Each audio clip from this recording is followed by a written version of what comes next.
परंतु आपल्या समाजाचा प्रॉब्लेम असा आहे की आपण भावनांच्या भाषेमध्ये बोलतच नाही. एके दिवशी ते अचानक रडू लागले. मला बरं वाटत नाही ग, कशातच मन रमत नाही, कामातही लक्ष लागत नाही, उद्या नोकरी सुटली म्हणतो. कारण जुन्या जमान्यामध्ये याला शॉक ट्रीटमेंट म्हणत होते. पण पुरुषानं मला उदास वाटतंय म्हणून सांगणं हे शांती किती खिलाफ आहे. आणि आत्महत्या करणारा माणूस हा 80% वेळेला काही ना काहीतरी इशारे देत असतो की नाही. त्याला वाटायला लागलं होतं की त्याच्या मनातले विचार पाकिस्तानची गुप्तहेर संघटना चोरत आहे. अन्यथा आमच्या ओपीडी मध्ये मी तुम्हाला सगळ्यांना कधीतरी आमंत्रण देतो, येऊन बसायचं आणि पेशंट कोण आहे आणि नातेवाईक कोण आहे ओळखून दाखवायचं.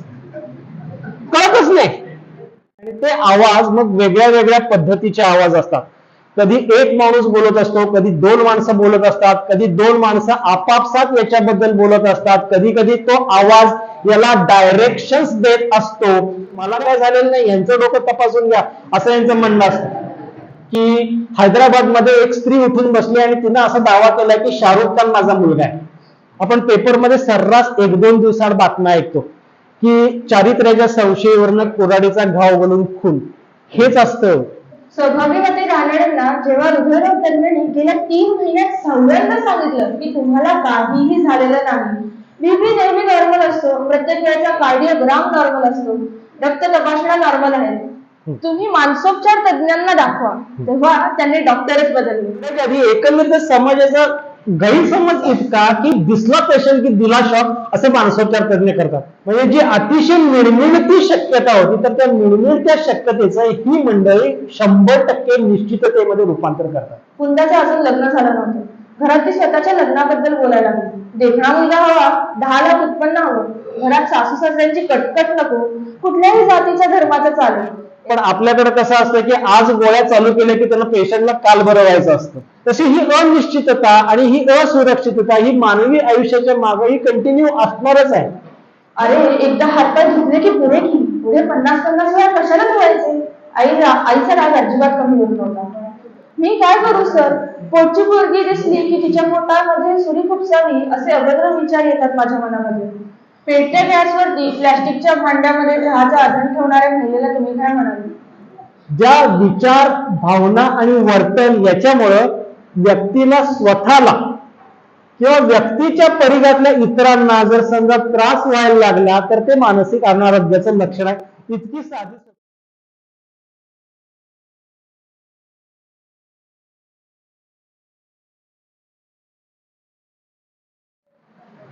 नमस्कार मंडळी, ओम शांती.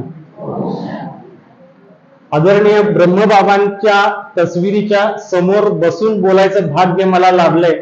याच्यापेक्षा मोठा भाग्याचा क्षण माझ्या आयुष्यात दुसरा कसला नाही. सगळ्या आदरणीय बहीणजी, सगळ्या आदरणीय दीदी, सगळे आदरणीय माझे माता पिता, आपण सर्व साधक, आमचं एक आत्मदर्शन नावाचं एक अध्यात्माचं शिबिर सुरू असतं. त्या आत्मदर्शनचे पण काही साधक आता इथं आलेले आहेत. तर हे सगळे साधक मी सर्वांना आपल्याला सर्वप्रथम शुभ भावना आणि शुभकामना देतो आणि आजच्या आपल्या कार्यक्रमाकडे वळतो.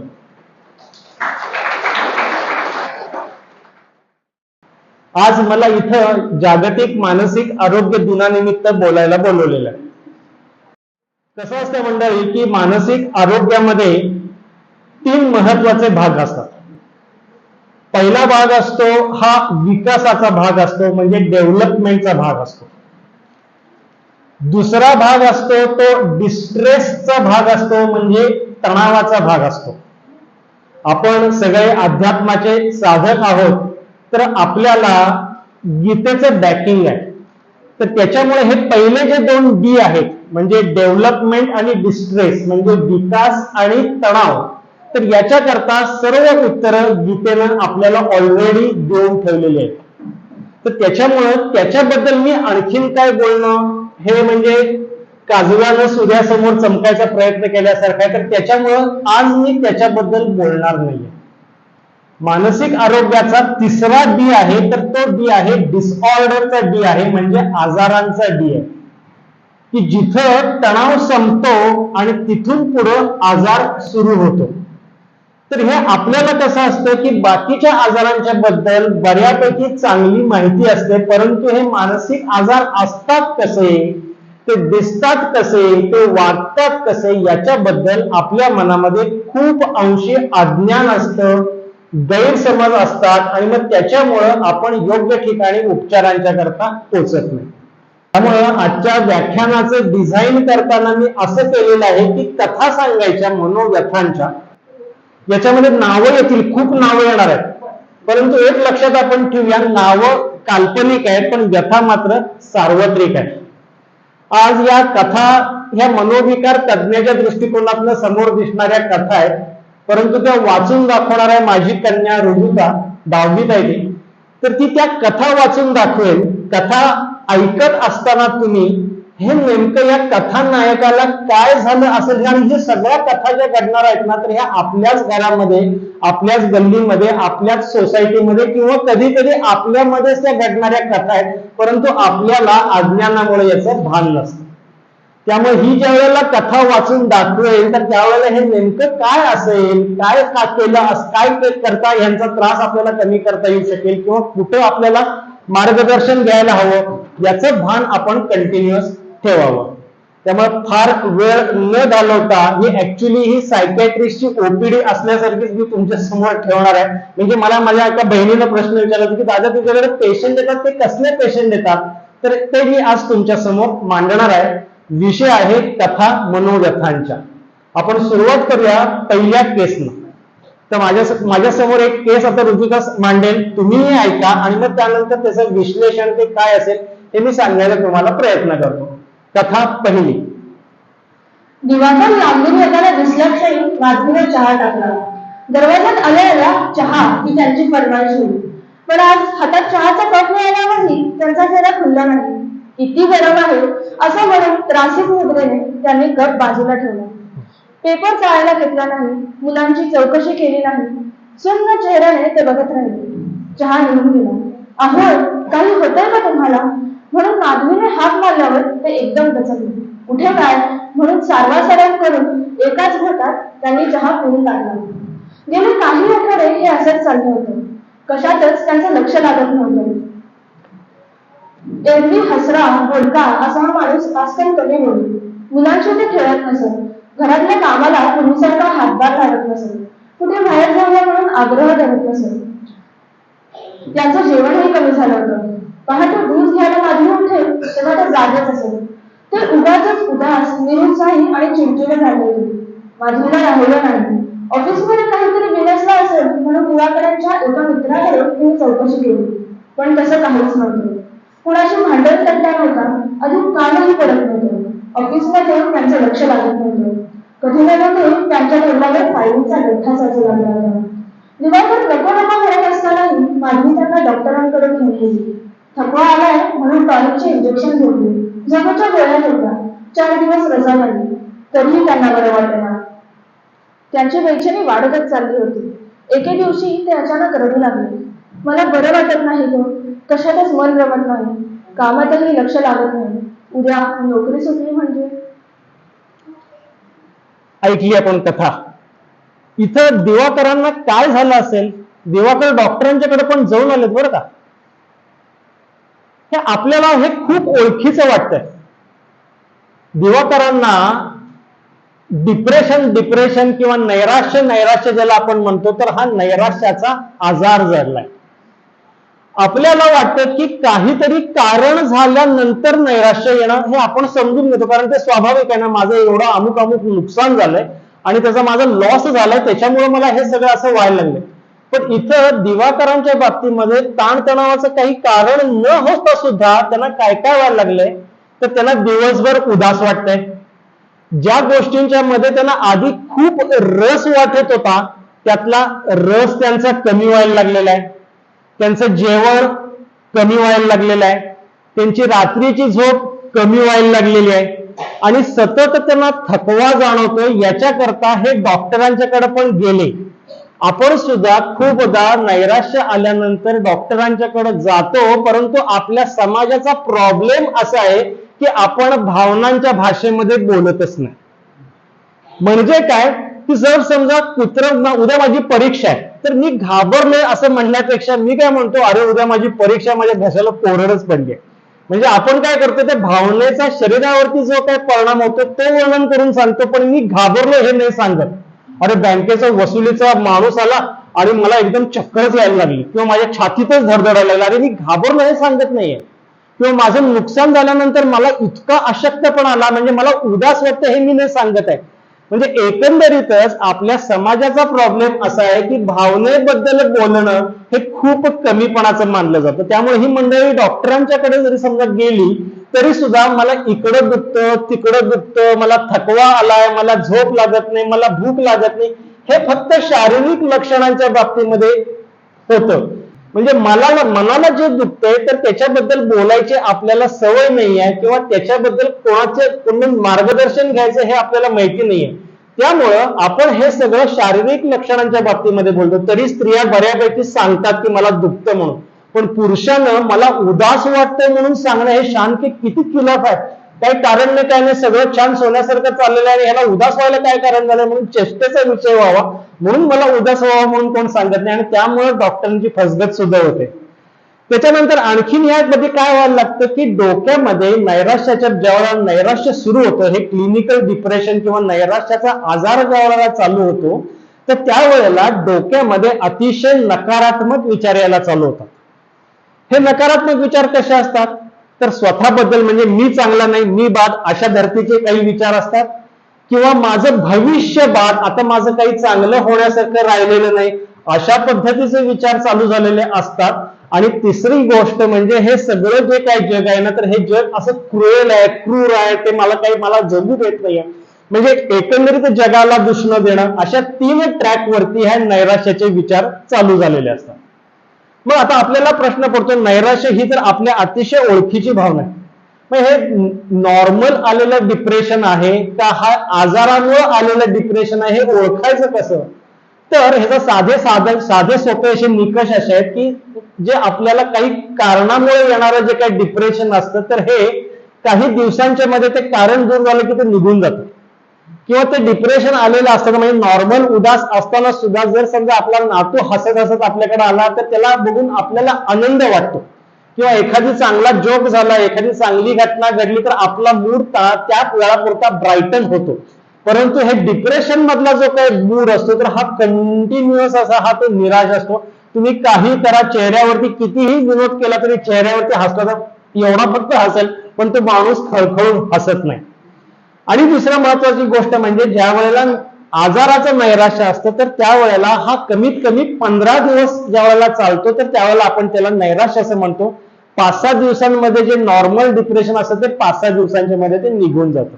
तर या अशा पद्धतीनं आपल्याला तो फरक करता येतो. त्याच्यानंतर या लोकांशी बोलायचं, वागायचं कसं हेच खूपदा घरच्या लोकांना कळत नाही. म्हणजे खूपदा नैराश्याच्या भरामध्ये ज्या आत्महत्या सगळ्या घडतात तर हे शेवटी फायनल कॉमन पाथवे हा नैराश्य असतो. आणि आत्महत्या करणारा माणूस हा 80% वेळेला काही ना काहीतरी इशारे देत असतो की नाही आता माझा तुला परत त्रास नाही होणार, नाही आता डॉक्टर ह्यात ही आपली शेवटचीच भेट, नाही हे तुझं मी हे घेतलेलं होतं हे आता तू घेऊन टाक, आता माझ्याकडनं आता काय परत तू अपेक्षा करू नको, किंवा आता मी तुला पुन्हा काय त्रास द्यायला तुला दिसेन असं मला काही वाटत नाही, किंवा नको असं झालं रे, एकदा कधीतरी हे सुटून जावं, किंवा यातनं कधी एकदा सुटका होते. तर अशा पद्धतीचे विचार हे पेशंट लोक नातेवाईकांना बोलून दाखवत असतात. परंतु आपण काय करतो, चल रे असं आपल्याला वाटतं, म्हणजे असं ते आत्महत्या करणं काही इतकं सोपं असतं का असं तरी आपल्याला वाटतं, किंवा आपण हे बोलणं अंगावरती पाल पडल्यानंतर जसं झटकून टाकतो तसे आपण ते विचार किंवा ते विषय आपण झटकून टाकत असतो. परंतु मंडळी हे असं कृपया करून करू नये की जरा जरी समजा डोक्यामध्ये असे एंडचे विचार डोक्यामध्ये येत आहेत असं जर समजा वाटलं तर आपण बोलताना कसं बोलावं की तुझी वेदना मला कळते आहे, आपण कोणाचा तरी सल्ला घेऊया का, एवढं जरी समजा म्हणलं तरी सुद्धा त्या माणसाला धीर मिळतो. चल रे असा काय विचार करतो, माझ्याकडे बघ, असं जर समजा आपण सल्ला त्याला द्यायला लागलो तर त्याला असं वाटतं की हे सगळ्यांना माझं दुःख किती किरकोळ वाटतंय, मलाच जमत नाही म्हणजे मीच जगायला नालायक आहे. त्यामुळे ह्या लोकांची बोलताना अगदी सोपं वाक्य आहे. आपल्याला जरी समजा त्याची भावना समजली नाही तरी तुझं दुःख मला कळतंय एवढं जरी समजा म्हणलं तरी सुद्धा त्याला हा हे अंडरस्टँड मी एवढा त्याला जरी समजा आपण दिलासा देऊ शकलो तरी सुद्धा खूपसं पुरेसं ठरतं. खूपदा काय होतं की ही मंडळी आत्महत्येचा प्रयत्न करतात सुद्धा. आपण काय करतो तर हे आत्महत्येच्या प्रयत्नांना अतिशय किरकोळीत करतो. म्हणजे ज्या वेळेला एखादा पेशंट आत्महत्येचा प्रयत्न करतो आणि वाचतो त्यावेळेला मनोविकार तज्ञांना बघायला बोलवतात. मनोविकार तज्ञांना तो पेशंट आणि घरचे लोक काय सांगतात ते काय नाही हो, ते चुकून खोकल्याचं औषध समजून ही बेगॉन प्याली.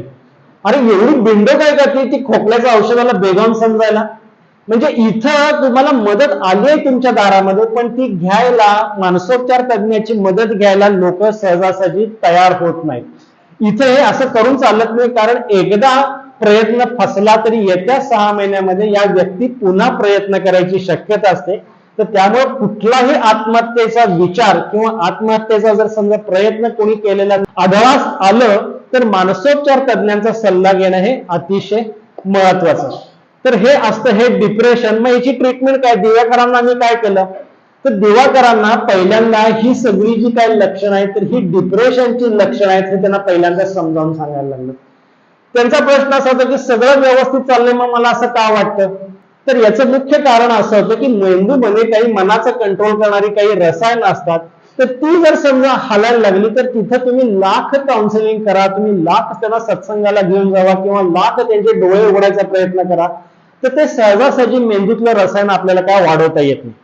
दुर्दैवानं कुठल्या अन्न घटकांच्या मध्ये हे सिरोटोनिन वाढवणारे अन्न घटक उपलब्ध नसतात. तर त्याच्यामुळं आपल्याला त्यांचे उपचार करताना हे सिरोटोनिन वाढवणारेच उपचार करायला लागतात.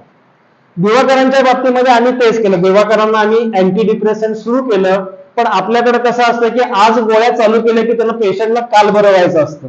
तर त्याला थोडासा धीर धरायला लागतो. अँटी डिप्रेशन औषधांचा इफेक्ट यायला साधारण 3 ते 4 आठवडे लागतात. परंतु इथे काय व्हायला लागलं की दिवाकरांची तगमग वाढायला लागली म्हणून दिवाकरांना आम्ही मॉडिफाईड ईसीटीचा सल्ला दिला. आता मॉडिफाईड ईसीटी म्हणलं की परत सगळी जनता सगळा समाज एकदम चपापतो, कारण जुन्या जमान्यामध्ये याला शॉक ट्रीटमेंट म्हणत होते. जुन्या जमान्यातली शॉक ट्रीटमेंट आता कालबाह्य झालेली आहे. आत्ताचे मानसोपचार तज्ञ ही आधुनिक पद्धत कशी वापरतात तर सौम्य स्वरूपाच्या भुलेच्या प्रभावाखाली साधारण एक 40 ते 50 व्होल्टचा करंट मेंदूतून इकडून इकडं अर्ध्या सेकंदाकरता क्रॉस केला जातो. त्याच्यानंतर पेशंटला अतिशय सौम्य 10 ते 15 सेकंद टिकणारी एक फिट येते आणि त्यानंतर पेशंट 5 ते 10 मिनिटांनंतर भुलेतनं जागा होतो. ह्याचा साईड इफेक्ट जर समजा पेशंटला झालाच तर तात्पुरती डोकेदुखी होणे आणि तात्पुरता विस्मानाचा त्रास होणे हे सोडलं तर दुसरा कुठलाही सिरियस साईड इफेक्ट या उपचार पद्धतीचा नाही आहे. आमच्या पुस्तकांच्या मध्ये तर पहिलं वाक्यच असं आहे की सगळ्यात मोस्ट इफेक्टिव्ह ट्रीटमेंट मॉडॅलिटी कुठली असेल तर ही मॉडिफाईड ईसीटी आहे. पण त्याच वेळेला सायकॅट्रिस्टला बदनाम करणारी कुठली ट्रीटमेंट मॉडॅलिटी असेल तर हीच मॉडॅलिटी आहे. कारण ह्याला कारण काय तर सोशल मीडिया, म्हणजे लाल पिवळे लागणारे दिवे असतात आणि मग पेशंटला तो भयंकर तडपडतो, त्याला बांधून ठेवलं जातं वगैरे वगैरे, सगळे टेरेनाम किंवा गाईडमध्ये देवानंदला दिलेला शॉक, या सगळ्या गोष्टींच्या मुळे ही अतिशय गुणकारी उपचार पद्धती असली तरी सुद्धा ती विनाकारण बदनाम झालेली आहे. दिवाकरांना पहिल्यांदा गोळ्या फेल गेल्या, म्हणावा तेवढा इम्प्रुव्हमेंट येत नाही, त्यांचा त्रास खूप वाढतोय असं म्हणल्यानंतर आम्ही त्यांना मॉडिफाईड ईसीटीची ट्रीटमेंट चालू केली. साधारण 4थ्या-5व्या ईसीटीला म्हणजे साधारण पहिल्या 5 ते 6 दिवसांच्या मध्ये त्यांचा मूड लिफ्ट व्हायला लागला. 1.5 महिन्यामध्ये दिवाकर जसे आधी होते तसे चकचकीत बरे झाले आणि पुन्हा आपल्या कामावरती रुजू झाले. पुढे 3 वर्षांचा गोळ्यांचा कोर्स केला आणि आता त्यांच्या गोळ्या पूर्णपणे बंद आहेत. अशी दिवाकरांची ट्रीटमेंट अतिशय उत्तम पद्धतीने झाली. परंतु हेच जर समजा डॉक्टर मानसोपचार तज्ञ म्हणजे एकदा गोळ्या घ्यायला लागले की कायमच्याच घ्यायला लागतात किंवा ते फक्त झोपेच्याच गोळ्या देतात, या गोळ्यानं माणूस सुंद होतो, या गोळ्यानं माणूस मंद होतो, अशा गैरसमजुतींच्या मध्ये ही मंडळी जर समजा बसली असती तर मग दिवाकरांनी कधी ना कधीतरी हा आत्महत्येचा प्रयत्न त्यांनी करायची शक्यता जास्त होती. त्यामुळे मंडळी विज्ञान इतकं प्रगत झालेलं आहे हे सगळे गैरसमज मानसोपचार तज्ञांबद्दल, मानसोपचाराच्या औषधांच्या बद्दल हे तयार व्हायचं कारण काय, तर गेल्या 30 वर्षांपूर्वीपर्यंत मानसोपचार शास्त्राकडे इफेक्टिव्ह अशी औषधच नव्हती. जे काय होतं तर त्याच्यामध्ये गुंगी खूप होती किंवा त्याला खूप काळ घ्यायला लागत होती हे मान्य. परंतु आता आधुनिक वैद्यकशास्त्रातल्या फार्मॅकोलॉजी म्हणजे औषधशास्त्राने इतकी ट्रिमेंडस प्रगती केलेली आहे की आता बहुसंख्य मनोविकार जर समजा वेळीच ओळखता आले तर त्यांची अतिशय चांगल्या पद्धतीने ट्रीटमेंट करता येते. मी ज्यावेळेला मनोविकार शास्त्रामध्ये पदव्युत्तर शिक्षण घ्यायचा निर्णय घेतला तर त्यावेळेला एक स्टडी झाला होता की डॉक्टरांच्या पॅथींपैकी कुठले डॉक्टर सगळ्यात जास्त आत्महत्या करतात, तर त्याच्यामध्ये सायकॅट्रिस्ट सगळ्यात जास्त आत्महत्या करत होते. कारण का, तर त्या सायकॅट्रिस्टला जॉब सॅटिस्फॅक्शनच नव्हतं, म्हणजे पेशंट बरेच व्हायचे नाही. पण आता गेल्या 2 वर्षांच्या पूर्वी ही जी स्टडी झाली तर त्याच्यामध्ये जॉब सॅटिस्फॅक्शन हे सायकॅट्रिस्टला खूप चांगलं मिळतं. कारण का, तर आजचा सायकॅट्रिस्ट म्हणजे आजचा मनोविकार तज्ञाकडे इतकी सुंदर गोळ्या आलेल्या आहेत की त्याला पेशंटला बरं केल्याचं समाधान मिळायला लागलेलं आहे. हे आतापर्यंत ऑर्थोपेडिक सर्जनला खूप चांगले मिळायचं, सर्जिकल डॉक्टरना खूप चांगलं मिळायचं, कारण अपेंडिक्स काढलं पेशंट बरा झाला, डॉक्टर खुश, पेशंट खुश. हे सायकॅट्रिस्टच्या बाबतीमध्ये 30 वर्षांच्या पूर्वी असं नव्हतं. Once a patient always a patient होतं. तोच पेशंट, तोच डॉक्टर आणि त्याच काही 2-3 पद्धतीच्या गोळ्या. पण आता तसं मानसोपचार तज्ञाच्या बाबतीमध्ये राहिलेलं नाहीये. त्यामुळं एकंदरीतच पेशंटच्या जगण्याची गुणवत्ता सुद्धा खूप चांगल्या पद्धतीनं सुधारलेली आहे. तर अशा पद्धतीनं आता मी आपल्याला एक केस प्रातिनिधिक तुमच्या समोर दिवाकरांची केस ठेवली. आता आपण वळूया पुढच्या केसकडे. 22 वर्षाच्या अनिलला त्याच्या घरच्या लोकांनी दोरीने हातपाय बांधूनच उपचाराकरता आणलं होतं. गेले 6 महिने त्याच्या वागण्यामध्ये सावकाशीने काही विचित्र असे बदल होत होते. सुरुवातीला तो दिवसभर घरात दारं खिडक्या बंद करून बसायला लागला होता. रात्रीची झोप कमी झाली होती, भूकही कमी झाली होती. दाढी, आंघोळ, नीटनेटकं राहणं याकडे दुर्लक्ष व्हायला लागलं होतं. त्याला अधूनमधून त्याच्याविषयी कोणीतरी वाईट सैक बोलतंय असे आवाज ऐकू यायला लागले होते. त्या आवाजाला प्रत्युत्तर म्हणून तो काहीतरी बडबडताना, हातवारे करताना किंवा कधी कधी स्वतःशीच बोलताना दिसायचा. बहुतेक वेळा तो आपल्या संधीमध्ये भक्काश शहराने किंवा अंतरावर पडून असायचा. कॉलेजला जाणं तर कधीच बंद झालं होतं. मित्र चौकशीला आले तर तो बाहेरच यायचा नाही. घरात देखील तो फारसा कोणाशी बोलत नव्हता. 2-3 महिन्यापूर्वी त्याची आवडती आजी वारली तरी त्याच्या डोळ्यात पाण्याचा टिपूस आला नाही. त्याचा छोटा पुतण्या काका काका करत त्याच्याशी खेळायला जायचा तर तो त्याला ढकलून द्यायचा. कोणीतरी त्याच्यावर करणी केली असेल किंवा हे काहीतरी बाहेर वाचायचं असेल या शंकेने आई वडिलांनी पंचक्रोशीतील झाडून सगळे मानसिक, तांत्रिक, महाराज, भगत यांचे सांगतील ते उपाय करून पाहिले, पण त्याच्यात फरक पडला नाही. त्याला वाटायला लागलं होतं की त्याच्या मनातले विचार पाकिस्तानची गुप्तहेर संघटना चोरत आहे. त्याच्या घरावरती गुंडाच्या गँगने पहारा ठेवला आहे आणि गेल्या 15 दिवसात तर तो आईवरती तू मला जेवणातून विष घालतोस असे आरोप करायला लागला होता. आता मात्र घरच्या लोकांचं धाबत आणलं आणि मग जबरदस्तीने तो यायला तयार नसतानाही त्याला बांधून हॉस्पिटलमध्ये घेऊन आले. काय झालं असेल 22 वर्षाच्या अनिलला? काही अंदाज? संशयग्रस्त झालाय, एकलकोंडा झालाय. 22 वर्षाची मुलं जशी उत्साही असायला हवी होती, मी हे करणार आहे, मी ते करणार आहे, मला बाबा गाडी घेऊन द्या, मला नवीन कपडे घेऊन द्या, मला शायनिंग मारत फिरायचं आहे, मला कॉलेजमध्ये हे करायचं आहे, मला ते करायचं, हा जो काही उत्साह असतो मुलांच्या मधला 22 वर्षाचा तो पूर्ण त्याचा आटून गेलेला आहे. तो स्वतः तंद्रीत बसायला लागलेला आहे. आजूबाजूला कोणीही नसताना त्याच्या कानामध्ये कोणीतरी बोलतोय आणि ते त्याला खरं वाटतंय, तो त्या आवाजांशी बोलतोय. अजून पुढे काय झालं, त्याला एक भ्रम झाला की पाकिस्तानची गुप्तहेर संघटना, सांगली शेजारच्या गावातला आपला अनिल, पाकिस्तानच्या गुप्तहेर संघटनेला काय पडलं याच्या डोक्यातले विचार चोरायचे. पण आणि दुसरी गोष्ट काय, जरी समजा असलं तरी सुद्धा असं काही करता येतं का? विज्ञान इतकं प्रगत झालंय का की एखाद्याच्या डोक्यातले विचार चोरता येतील? नाही. परत आता तो काय म्हणायला लागलाय की माझ्या घराभोवती गुंडांनी पहारा ठेवलाय. अरे तू कोणाच्या अध्यात्म मध्यात इतका तू सामान्य घरातला सामान्य विद्यार्थी, तू गुंड तुझ्या भोवती आपला काम धंदा सोडून कशा करता पहारा ठेवतील? पण नाही. आणि त्याचा संशय आता आणखीन वाढत गेलाय आणि तो शेवटी आता काय म्हणायला लागलाय, आईला म्हणतोय की तू माझ्या जेवणामध्ये काहीतरी विष मिसळायला लागलेली आहेस. ही सगळी लक्षणं ही कशाची दिसत आहेत आणि त्याला आणताना कसं आणलंय की त्याला बांधून आणलेलं आहे. आमच्याकडे बांधून आणायचे दोनच कॅटेगरीतले पेशंट असतात, म्हणजे मानसोपचार तज्ञाकडे बांधून आणलेले दोनच कॅटेगरीतले पेशंट असतात. त्यातली एक कॅटेगरी मी तुमच्या समोर ठेवली, दुसरी कॅटेगरी नंतर येणार आहे. अन्यथा आमच्या ओपीडी मध्ये मी तुम्हाला सगळ्यांना कधीतरी आमंत्रण देतो, येऊन बसायचं आणि पेशंट कोण आहे आणि नातेवाईक कोण आहे ओळखून दाखवायचं. कळतच नाही, कळतच नाही. इतके ते आपल्यामध्ये ते इतके ते आपल्यासारखीच ही मंडळी असतात किंवा कधी कधी आपण पण असतो. तर त्यामुळे पेशंट वेगळा आणि नातेवाईक वेगळा हे असं सहजासहजी अगदी तीव्र मनोविकार असतील तरच ते समजतं, अन्यथा हे समजत नाही. या अनिलला आपण जे रूढार्थानं ज्याला वेड असं म्हणतो, तर त्यातला एक स्किझोफ्रेनिया नावाचा एक वेडाचा प्रकार त्याच्या बाबतीमध्ये सुरू झाला होता. या स्किझोफ्रेनियाची लक्षणं कशी असतात? हा साधारण 100मध्ये एकाला जडणारा आजार आहे. 100मध्ये एक म्हणजे तसं चांगलं मोठं प्रमाण आहे. तरुण वयामध्ये जडणारा हा आजार आहे. याच्यामध्ये काय होतं तर हळूहळू जो जीवन रस असतो माणसाचा, की आपल्याला जीवन असून जगावंसं वाटतं, तर हा जीवन रस त्याचा हा आटायला सुरुवात होते. त्याच्यानंतर हा माणूस, ही व्यक्ती इतर लोकांच्या पासून ही तुटायला चालू होती. याची साधारण लक्षणांची वर्गवारी करताना पॉझिटिव्ह लक्षणं आणि निगेटिव्ह लक्षणं अशी ढोबळ मानानं वर्गीकरण त्याचं करतात.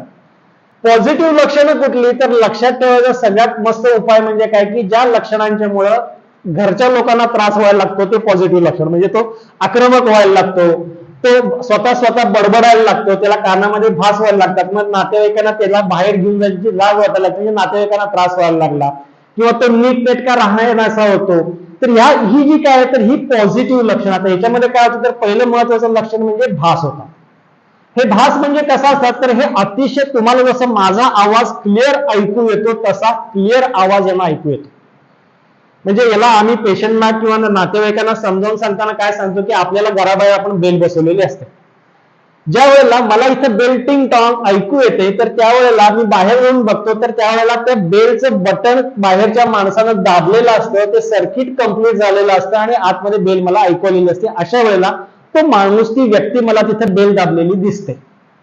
इथं काय होतं की त्या बेलच्या बटनामध्ये, म्हणजे स्किझोफ्रेनियामध्ये काय होतं, त्या बेलच्या बटनामध्ये शॉर्ट सर्किट झालेलं असतं. म्हणजे मला इथं बेल ऐकू येते आहे पण बाहेर गेलं तर माणूस नाहीये.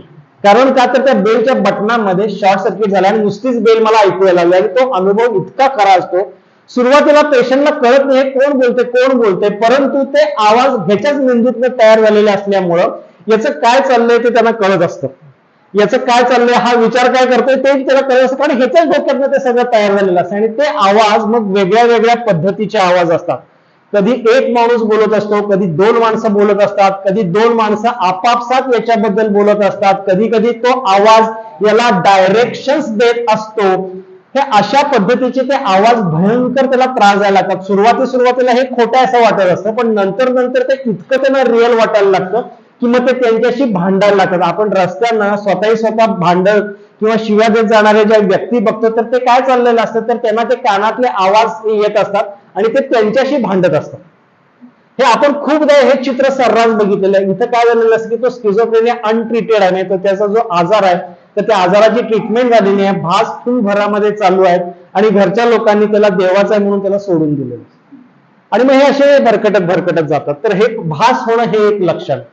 त्याच्यानंतर काय होतं की काही भ्रम तयार होतात. भ्रम म्हणजे काय तर याच्याच डोक्यामध्ये काही धारणा किंवा काही बिलीफ्स किंवा काही समज असे तयार होतात की त्याला तुम्ही कितीही पुरावे आणून दाखवा पण त्याचा तो भ्रम त्याचा हलत नाही. इथं अनिलला काय झालं होतं की पाकिस्तानची गुप्तहेर संघटना माझ्या डोक्यातले विचार चोरते हा भ्रम तयार झालेला आहे. आणि याला तुम्ही किती पण त्याला तुम्ही डोक्यात फोड करून सांगा तर हे भिंतीवर डोकं आपटण्यासारखं ते बरं, परंतु यांच्याशी चर्चा नको असे ते इतके ते घट्ट झालेले ते भ्रम असतात. नाही तुम्हाला कळत नाही डॉक्टर, पण खरोखरच तुम्हाला काय माहित नाही ते पाकिस्तानचे मला चोरतात, माझ्यावरती कॅमेरे बसवलेले आहेत, मी कुठं जाईल तर त्यांना सगळ्यांना कळतो, किंवा मला माझ्यातलं हृदयच त्यांनी काढून घेतलेलं आहे, माझं पोटच गायब करून टाकलेलं आहे. असे वेगळ्या पद्धतीचे फॅन्टॅस्टिक बिझार किंवा असे विचित्र असे भ्रम या स्किझोफ्रेनियाच्या या आजारामध्ये ते त्यांच्या डोक्यामध्ये तयार झालेले असतात. त्याच्यानंतर पुढचं महत्वाचं लक्षण आहे की यांचे विचार विस्कळीत व्हायला लागतात. म्हणजे आता कसं की मी या स्किझोफ्रेनिया या आजाराबरोबर तो आजार हा मुद्दा पकडून मी गेली 5 मिनिटं सलग बोलतोय, म्हणजे माझा विचार हा सुसंगत एका विषयाला धरून आहे. ह्यांचे विचार विस्कळीत व्हायला लागतात. म्हणजे मी स्किझोफ्रेनियाबद्दल बोलता बोलता पंखा किती गोल फिरतोय, मला इथं बोलवलं त्याबद्दल चांगलं आहे, आणि आज मला संध्याकाळी सिनेमा बघायचा आणि कुठल्या वाक्याचं काही कनेक्शनच राहत नाही. हे असं विस्कळीतपणा यायला लागतं. म्हणजे तो बोलताना तर गप्पा मारत बसतो, पण गप्पा मारता मारता 2-3 मिनिटांमध्ये आपल्याला लक्षात यायला लागतं की अरे हा गप्पा मारताना तरी दिसतोय, पण हा नेमका कुठल्या विषयावरती आपल्याला बोलायला लागलाय. म्हणजे विचारांच्या मध्ये विस्कळीतपणा येणं हा एक महत्वाचा त्यांच्यामध्ये हा तो एक सिम्पटम किंवा ते एक लक्षण त्यांच्यामध्ये तयार झालेलं असतं. अजून हा विस्कळीत होणारे विचार त्याच्या वर्तणुकीमध्ये सुद्धा ते विस्कळीतपणे दिसायला लागतात. ही माणसं पुटपुटताना दिसतात, काहीतरी कचरा गोळा करताना दिसतात, काहीतरी नको असलेल्या गोष्टी म्हणजे काही ज्याचा काही संबंध नाही तीच गोष्ट खिशामध्ये ठेवायची, किंवा एकाच वेळेला 2-2, 3-3, 4-4, 5-5 शर्ट अंगावरती घालायचे. तर अशा पद्धतीचा विक्षिप्तपणा हा यांच्या वर्तणुकीमध्ये यायला लागतो. आणि नंतर एक शेवटचा एक प्रकार असतो तो कॅटाटोनियामध्ये प्रकार असतो. कॅटाटोनियामध्ये ते तासनतास एकाच पोझिशन मध्ये असा करून ठेवला की तो तसाच तासनतास त्याला जोपर्यंत कोणी हलवत नाही तोपर्यंत ते तसे उभारतात. किंवा जर समजा जमीन झोपलेले असतील तर जसं काही उशी आहे असं समजून असे ते बसले की ते तासनतास जोपर्यंत त्यांना रोग लागत नाही, काही नाही, काही 2-2, 3-3 तास त्यांना जोपर्यंत आपण हलवत नाही तोपर्यंत ते त्या पोश्चर मध्ये ते तसंच ते पोश्चर मेंटेन करून असतात. ही सगळी झाली ही या स्किझोफ्रेनियाची पॉझिटिव्ह लक्षण. निगेटिव्ह लक्षणं काय असतात तर निगेटिव्ह लक्षणं सगळ्यात महत्वाचं म्हणजे त्यांच्या भावना आटायला चालू होतात. म्हणजे काही आनंदाची गोष्ट झाली तरी आनंद होत नाही, वाईट काय घडलं तरी वाईट घडत नाही. आता या अनिलच्या केसमध्ये काय होतं, त्याची आजी वारली पण याच्या डोळ्यात पाण्याचा टिपूस आला नाही, म्हणजे भावना बोथटून गेल्या. ह्याचा छोटा पुतण्या काका काका करत ह्याच्याशी खेळायला आला. अन्यथा युजली काय होतं आपला मूड ब्राईटन होतो की जे छोटा मुलगा आलाय म्हणल्यानंतर आपण त्याला आनंदानं उचलून घेतो, तर तो त्याला ढकलून द्यायचा. याच्या भावना बोथट व्हायला लागल्या. याचा उत्साह जो काय असतो, उत्साह मगाशी मी सांगितलं त्याप्रमाणे तो उत्साह सगळा आटून गेलेला आहे. एकंदरीत या आजारामध्ये आत्महत्येचा धोका असतो 15 ते 20% जणांना, परंतु बाकीच्यांच्या बाबतीमध्ये जीवाला धोका नाहीये, परंतु ते जगण्याला काही अर्थ सुद्धा राहिलेला नाहीये. म्हणजे उत्साह सगळा आटून गेलेला आहे. फक्त सकाळपासून संध्याकाळपर्यंत श्वासोश्वास करत दिवस ढकलणं याच्या पलीकडे, आणि हे आपलं चुकतंय हे यांना कळत नाही. जगामध्ये 2च आजार असे आहेत की त्यातला हा एक आजार की याच्यामध्ये या व्यक्तींना आपलं गाणं बेसूर झालेलं आहे, आपलं चुकायला लागलेलं आहे, आपण चुकीच्या पद्धतीनं वागतो याचं भान नसतं. याला आपण काय म्हणतो, याला इन्साइट म्हणतो किंवा आजाराचं भान असं म्हणतो. मला बाकीच्या डॉक्टरांचं खूप हेवा वाटतो, कारण त्यांच्याकडे त्यांचे पेशंट स्वतःहून जातात. डॉक्टर मला इकडं दुखतंय तिकडं दुखतंय, भूक लागत नाही, झोप लागत नाही, काहीतरी तक्रार सांगतात. या पेशंटला मला काही दुखतंय ना मान्यच नाही आहे, यांना जरी समजा धरून आणलेलं असलं तर मला काय झालेलं नाही, यांचं डोकं तपासून घ्या असं यांचं म्हणणं असतं. म्हणजे यांना ट्रीटमेंटला राजी करणं हे इतकं महामुश्किल काम मानसोपचार तज्ञासमोर असतं. कारण का की सुरुवातीला एक वेळा आम्ही जबरदस्तीने ट्रीटमेंट देऊ, त्याला बांधून बाळाचा वापर करून आम्ही त्याला ट्रीटमेंट देऊ, पण झालेली सुधारणा टिकवून धरण्याकरता त्याला आपलं गाणं बेसूर झालं होतं, ते मेंदूतल्या रसायनांच्या मुळे व्हायला लागलेलं होतं, आणि ट्रीटमेंट झाल्यानंतर आता मी परत माणसात यायला लागलेलं आहे. हे समजावून सांगायचं काम म्हणजे इन्साइट द्यायचं काम, आजाराचं भान द्यायचं काम करणं हे मानसोपचार तज्ञाच्या समोरचं सगळ्यात महत्वाचं आव्हान असतं. कारण का तर याला धरून आणल्यानंतर आम्ही याची ट्रीटमेंट काय केली तर सुरुवातीला 2-3 दिवस आम्ही त्याला केमिकल रिस्ट्रेन मध्ये ठेवला. आता केमिकल रिस्ट्रेन म्हणजे काय तर औषधानं बांधून घालायचं. जुन्या जमान्यामध्ये काय करायचं तर हात दोरीने बांधून घालायचं. आता औषधं इतकी सुंदर आलेली आहेत की एक इंजेक्शन दिलं की तो एक दिवसभर पूर्णपणे शांत राहतो, म्हणजे तो झोपत नाही पण असा शांत बसलेला असतो. पळापळ काय सोडा करत तो ग्रिल वाजवायला काही येत नाही. आणि साईड बाय साईड हे मॉडिफाईड ईसीटी चालू करायचे. साधारण 3 ते 5 ईसीटी मध्ये हा पेशंट निवळायला लागतो, चेहऱ्यावरती भाव परत यायला लागतात. आता मला का आणले असं तो विचारायला लागतो. हा मग तो आमच्याकरता महत्वाचा क्षण असतो. ये बस सांगतो तुला का आणलंय, गेल्या वर्षभरात तुझं काय चाललं होतं, मग तो असं सगळं सांगतो. मग हे का झालं होतं मला नाही माहिती आणि मला काय आजार नाही, मग आता तुला हे बरं का वाटायला लागलंय, मग तो म्हणतो की कदाचित ट्रीटमेंटमुळे असेल. मग तो धागा आम्ही पकडायचा असतो. आणि आता ट्रीटमेंटमुळे काय बरं होतं तर आजार बरा होतो. असं करून त्याला समजावून सांगायला लागते की बाबा रे, तुझी सगळी गाडी जी होती ती पटरी से उतर गई थी, आम्ही महामुश्किलीनं पटरीवरती आणली आहे, आता पटरीवरती ठेवायचं काम तुला करायचं आहे, रोजच्या रोज औषध खाऊन. पण एवढं सगळं केलं तरी सुद्धा बाहेर गेल्यानंतर परत मानसोपचाराची औषधं बदनाम झालेली आहेतच. आमच्या दवाखान्यामध्ये यायला लागते म्हणल्यानंतर कितीतरी जणांना मला फोन करतात की डॉक्टर आम्ही आलोय, मागचा दरवाजा उघडा म्हणून. अजून ते जे लांछन आहे, अजून तो जो काही कलंक आहे की मनोविकार तज्ञाला दाखवायचं किंवा त्याच्याकडनं औषधं घ्यायचं, हा अजून कमी व्हायला लागलाय. नाही असं नाही, आता तुम्ही मला इथं बोलवलं यातनं आता मानसोपचार तज्ञ हा आपल्यासारखाच माणूस असतो, त्याचं पण लग्न झालं असतं, त्याला आई वडील असतात, त्याला मुलगी असते, हे तुम्हाला कळलं. आता तुम्ही मानसोपचार तज्ञाला घाबराल का? तर नाही घाबरणार. तर अशा प्रसंगातनं मानसोपचार तज्ञाबद्दलचं मत जरासं बरं व्हावं, मग मानसोपचार शास्त्राबद्दलचं मत बरं व्हावं, मग मानसोपचारच्या गोळ्यांच्या बद्दलचं मत बरं होत होत हळूहळू ही विज्ञानाची प्रगती प्रत्येकाच्या घराघरापर्यंत पोहोचायला लागेल. अन्यथा होते काय की शेजारच्या मेडिकलमध्ये लागू पडणारी गोळी आहे आणि हे मी काय त्यातला नाही, मला काय काय झालेलं नाही म्हणून मी इथं माझ्या पूर्वजन्माला दोष देत मी सहन करत बसतो. हे असं होतंय. पेशंटला आजार आहे हे मान्यच होत नाही आणि उपलब्ध औषधोपचार असून सुद्धा लोक औषधं खात नाहीत आणि मग ते पूर्वजन्माला कोसतात, नशिबाला कोसतात, नको नको त्या गोष्टी करतात, धर्म ह्याच्या मागे चुकीच्या गोष्टींच्या दर्ग्यामध्ये जाऊन राहा, कुठेतरी मठामध्ये जाऊन राहा आणि नको नको ते उपाय त्या गोष्टी करा. अध्यात्म वाईट नाहीये. अध्यात्म हे तणाव आणि विकास याकरता अध्यात्मासारखा दुसरा कुठला गुरु नाहीये. इनफॅक्ट तुम्ही जर समजा बघितला तर मी 3-4 महिन्यांच्या पूर्वी परंपरेतलं शहाणपण आणि तणाव नियोजन अशी एक सांगड घालणारा एक व्हिडिओ तो युट्यूबला आहे, कधी उत्सुकता आहे त्यांनी तो अवश्य बघावा. तर हे सगळं करावं, पण जिथे मेंदूतलं रसायन हल्लंय तिथं मेंदूतलं रसायनच वाढवायला पाहिजे. तिथं आपल्याला बाकीची कुठलीही गोष्ट करून ते मेंदूतलं रसायन वाढणार नाहीये. तुम्ही कितीही मोठे असा, तुम्ही कितीही बाकीच्या तुमच्या क्षेत्रामध्ये ग्रेट असा, पण मेंदूतलं रसायन कमी झालं असेल तर त्याला ती गोळीच आपल्याला लागते.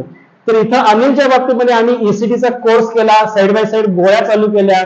अनिल आता हळूहळू माणसामध्ये आलेला आहे. आता तो शिक्षण त्याचं पूर्ण झालेलं आहे. व्यक्तिमत्वामध्ये थोड्या त्रुटी शिल्लक राहिल्यात त्याच्या, म्हणजे अजूनही तो थोडासा अबोल आहे. आपण काय करायला जात नाही. ठीक आहे, तो जे आयुष्य वाया जाणार होतं ते आयुष्य आता पटरीवरती तरी आलेलं आहे. आणि आपल्या समाजाचा एक प्लस पॉइंट काय आहे की आपला समाज सगळ्यांना हा सांभाळून घेतो. म्हणजे स्किझोफ्रेनियाच्या पेशंटच्या बाबतीमध्ये सुद्धा त्याची लक्षणं आटोक्यात आल्यानंतर आपली सगळी गल्ली त्याला मदत करायला मागे राहते. आपली सगळी भावकी, आपले सगळे मित्रमंडळ त्याला मदत करत असतं. त्याला नोकऱ्या सांगितलं तर नोकऱ्या छोट्या पगाराच्या मिळू शकतात, त्याला सांभाळून घेतात माणसाने. जे आयुष्य पूर्ण वाया गेलं असतं तर ते आयुष्य समाजाच्या आधारानं अतिशय चांगल्या पद्धतीनं होऊ शकतं. अनिलचं आता परवा लग्न सुरू झालं, म्हणजे आता अनिलचा संसार सुद्धा व्यवस्थित पार पडेल. फक्त अनिलनं वेळच्या वेळेला दाखवणं गरजेचं आहे आणि औषधोपचार हे कमीत कमी त्याचं जर समजा सगळं व्यवस्थित चाललं नाही, तो बेसलाईन नॉर्मलला येणं असं म्हणतो आम्ही. बेसलाईन नॉर्मल म्हणजे काय की तो आजार सुरू व्हायच्या आधी जसा होता तसा किंवा त्याच्या बरोबरीची लोक आता ज्या पद्धतीनं वागतायत, एकंदरीत जबाबदाऱ्या पार पडतात, त्या लेवल पर्यंत जो तो ज्यावेळेला येईल तर तिथून पुढे साधारण 5 वर्ष व्यवस्थित पार पडली तर अनिलची सुद्धा औषधं आम्ही बंद करू शकतो. नॉट नेसेसरीली एकदा पेशंट आहे म्हणल्यानंतर आयुष्यभर पेशंट आहे. हे काही काही आजारांच्या बाबतीमध्ये ठीक आहे बाबा, काही काही जणांचे आजारच रिकरंट असतात. रिकरंट म्हणजे पुन्हा पुन्हा उद्भवणारे, पुन्हा पुन्हा ते चक्री आजार असतात. अशा वेळेला मग ते औषधोपचार कंटिन्युअस घ्यायला काही त्याला काही दुसरा काही इलाजच नसतो. मग याला आमचा प्रश्न असतो, असा प्रश्न असतो की तुम्ही ब्लड प्रेशरच्या डॉक्टरना जाऊन विचारता का डॉक्टर अजून किती दिवस घ्यायचे? ते घेताय ना तुम्ही गुमान.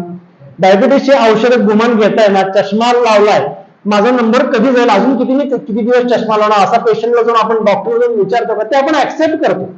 तसंच ही कमी पडलेली रसायनं आपल्याला दुसऱ्या रसायनांच्या माध्यमातून घ्यायचं हे तुम्ही एकदा स्वीकारून टाका. जसा माझं कायमचं आवडतं वाक्य, तुम्ही जसा चष्मा स्वीकारला त्या चष्म्याबद्दल तुम्हाला आत्म काय माझ्या नशिबाला असं आहे का? नाहीये. चष्मा आहे, घालतो, माझी दृष्टी राहते, चाललंय व्यवस्थित. तशी ही गोळी स्वीकारून टाका आणि तुमचं आयुष्य छान चालू ठेवा ना. साईड इफेक्ट होऊ न द्यायची जबाबदारी डॉक्टरची. एवढं जर समजा केलं तर हे अनिलचं सुद्धा आयुष्य अतिशय सुंदर आता तरी चाललेलं आहे टचवूड, आणि इथून पुढे सुद्धा त्याला पार पडावं अशी मी त्याला अनिलला मनापासून शुभेच्छा देतो. आणि आता पुढच्या केसकडे वळण्यापूर्वी अजून एक ह्याचं एक भावंड असतं. म्हणजे मगाशी मी त्या भ्रमाबद्दल बोललो. भ्रमामध्ये काय होतं, स्किझोफ्रेनियाच्या भ्रमामध्ये काहीतरी बिझार म्हणजे अतिशय विचित्र असे भ्रम तयार होतात. पण तेच एक डिल्युजनल डिसऑर्डर नावाचा नुसता फक्त भ्रम असलेला एक आजार असतो. याच्यामध्ये काय होतं की पेशंटचं बाकीचं सगळं व्यक्तिमत्व नॉर्मल असतं, पण डोक्यामध्ये काहीतरी एक विचित्र भ्रम तयार झालेला असतो. आणि हे भ्रम वेगळ्या वेगळ्या पद्धतीचे असतात. एक उदाहरण आपण कथाच सांगतो म्हणून सांगतो. आपण आदनमधनं पेपरमध्ये बातम्या ऐकतो बघा, की हैदराबादमध्ये एक स्त्री उठून बसली आणि तिनं असा दावा केला की शाहरुख खान माझा मुलगा आहे. म्हणजे कोणीतरी प्रसिद्ध व्यक्ती ही माझी नातेवाईक आहे असा भ्रम होतो. किंवा एक इंडियाचा क्रिकेटर, तो माझं त्याचं लग्न ठरलेलं, बाकी ही सगळी मुलगी नॉर्मल आहे. फक्त एक तुझ्या डोक्यामध्ये भ्रम झालाय की तो येतो आणि तो मला रात्री मला भेटतो आणि आमचं ते चॅटिंग आहे. किंवा एका 40 वर्षाच्या त्या सीमा भागात राहणाऱ्या एका 40-45 वर्षाची मध्यम मुलीन डॉक्टर महिला होती. तर तिचं असं म्हणणं होतं की एक कुठला तरी बँड आहे कुठल्या साऊथ कोरियातला वगैरे, तर तो जो बँडवाला आहे तर तो बँडवाला माझ्या प्रेमात आहे आणि तो मला इंस्टाग्राम वरती रोज मला हे पाठवतो. आणि या लेडीनं दिवसभर दवाखाना पण करते आहे, साईड बाय साईड त्याच्याशी चॅटिंग म्हणजे त्याचं जे पेज आहे त्या पेज बरोबर चॅटिंग करते. आणि हिला असं वाटतं की यातनं ते छुपे संदेश ते मला देते बाकीच्यांना कळू नये म्हणून, आणि नंतर तो एक दिवस मला भेटायला येणार आहे. या स्त्रीनं आपलं घरदार पण सोडून दिलं या भ्रमापोटी. असाच अजून एक भ्रम असतो तर त्याला ऑथेल्लो सिंड्रोम म्हणतात. ऑथेल्लो सिंड्रोम मध्ये काय की जोडीदाराच्या चारित्र्यावरती संशय. म्हणजे बाकी सगळा माणूस नॉर्मल असतो. परवाचीच तुम्हाला एक केस सांगतो. एक नवरा, त्याची बायको आणि त्या नवऱ्याची आई म्हणजे त्या तरुणीची सासू हे मला आले होते आणि केस पेपर काढला होता, बायकोचा केस पेपर काढला होता. आणि आल्यानंतर त्या नवऱ्यानं बोलायला चालू केलं की डॉक्टर हिचं जरा डोकं तपासायचं. म्हटलं काय झालं, तर बाहेर खालीपणा हिचा फार वाढलाय, दिसेल त्याच्याकडे बघून हसत असते किंवा काहीतरी खाणाखुणा करत असते. त्याच्या आईचं म्हणणं असं होतं की नाही, ह्याच्या डोक्यात संशय शिरलाय, माझी सून देवगुणाची आहे. मग आता हे शोधायचं कसं?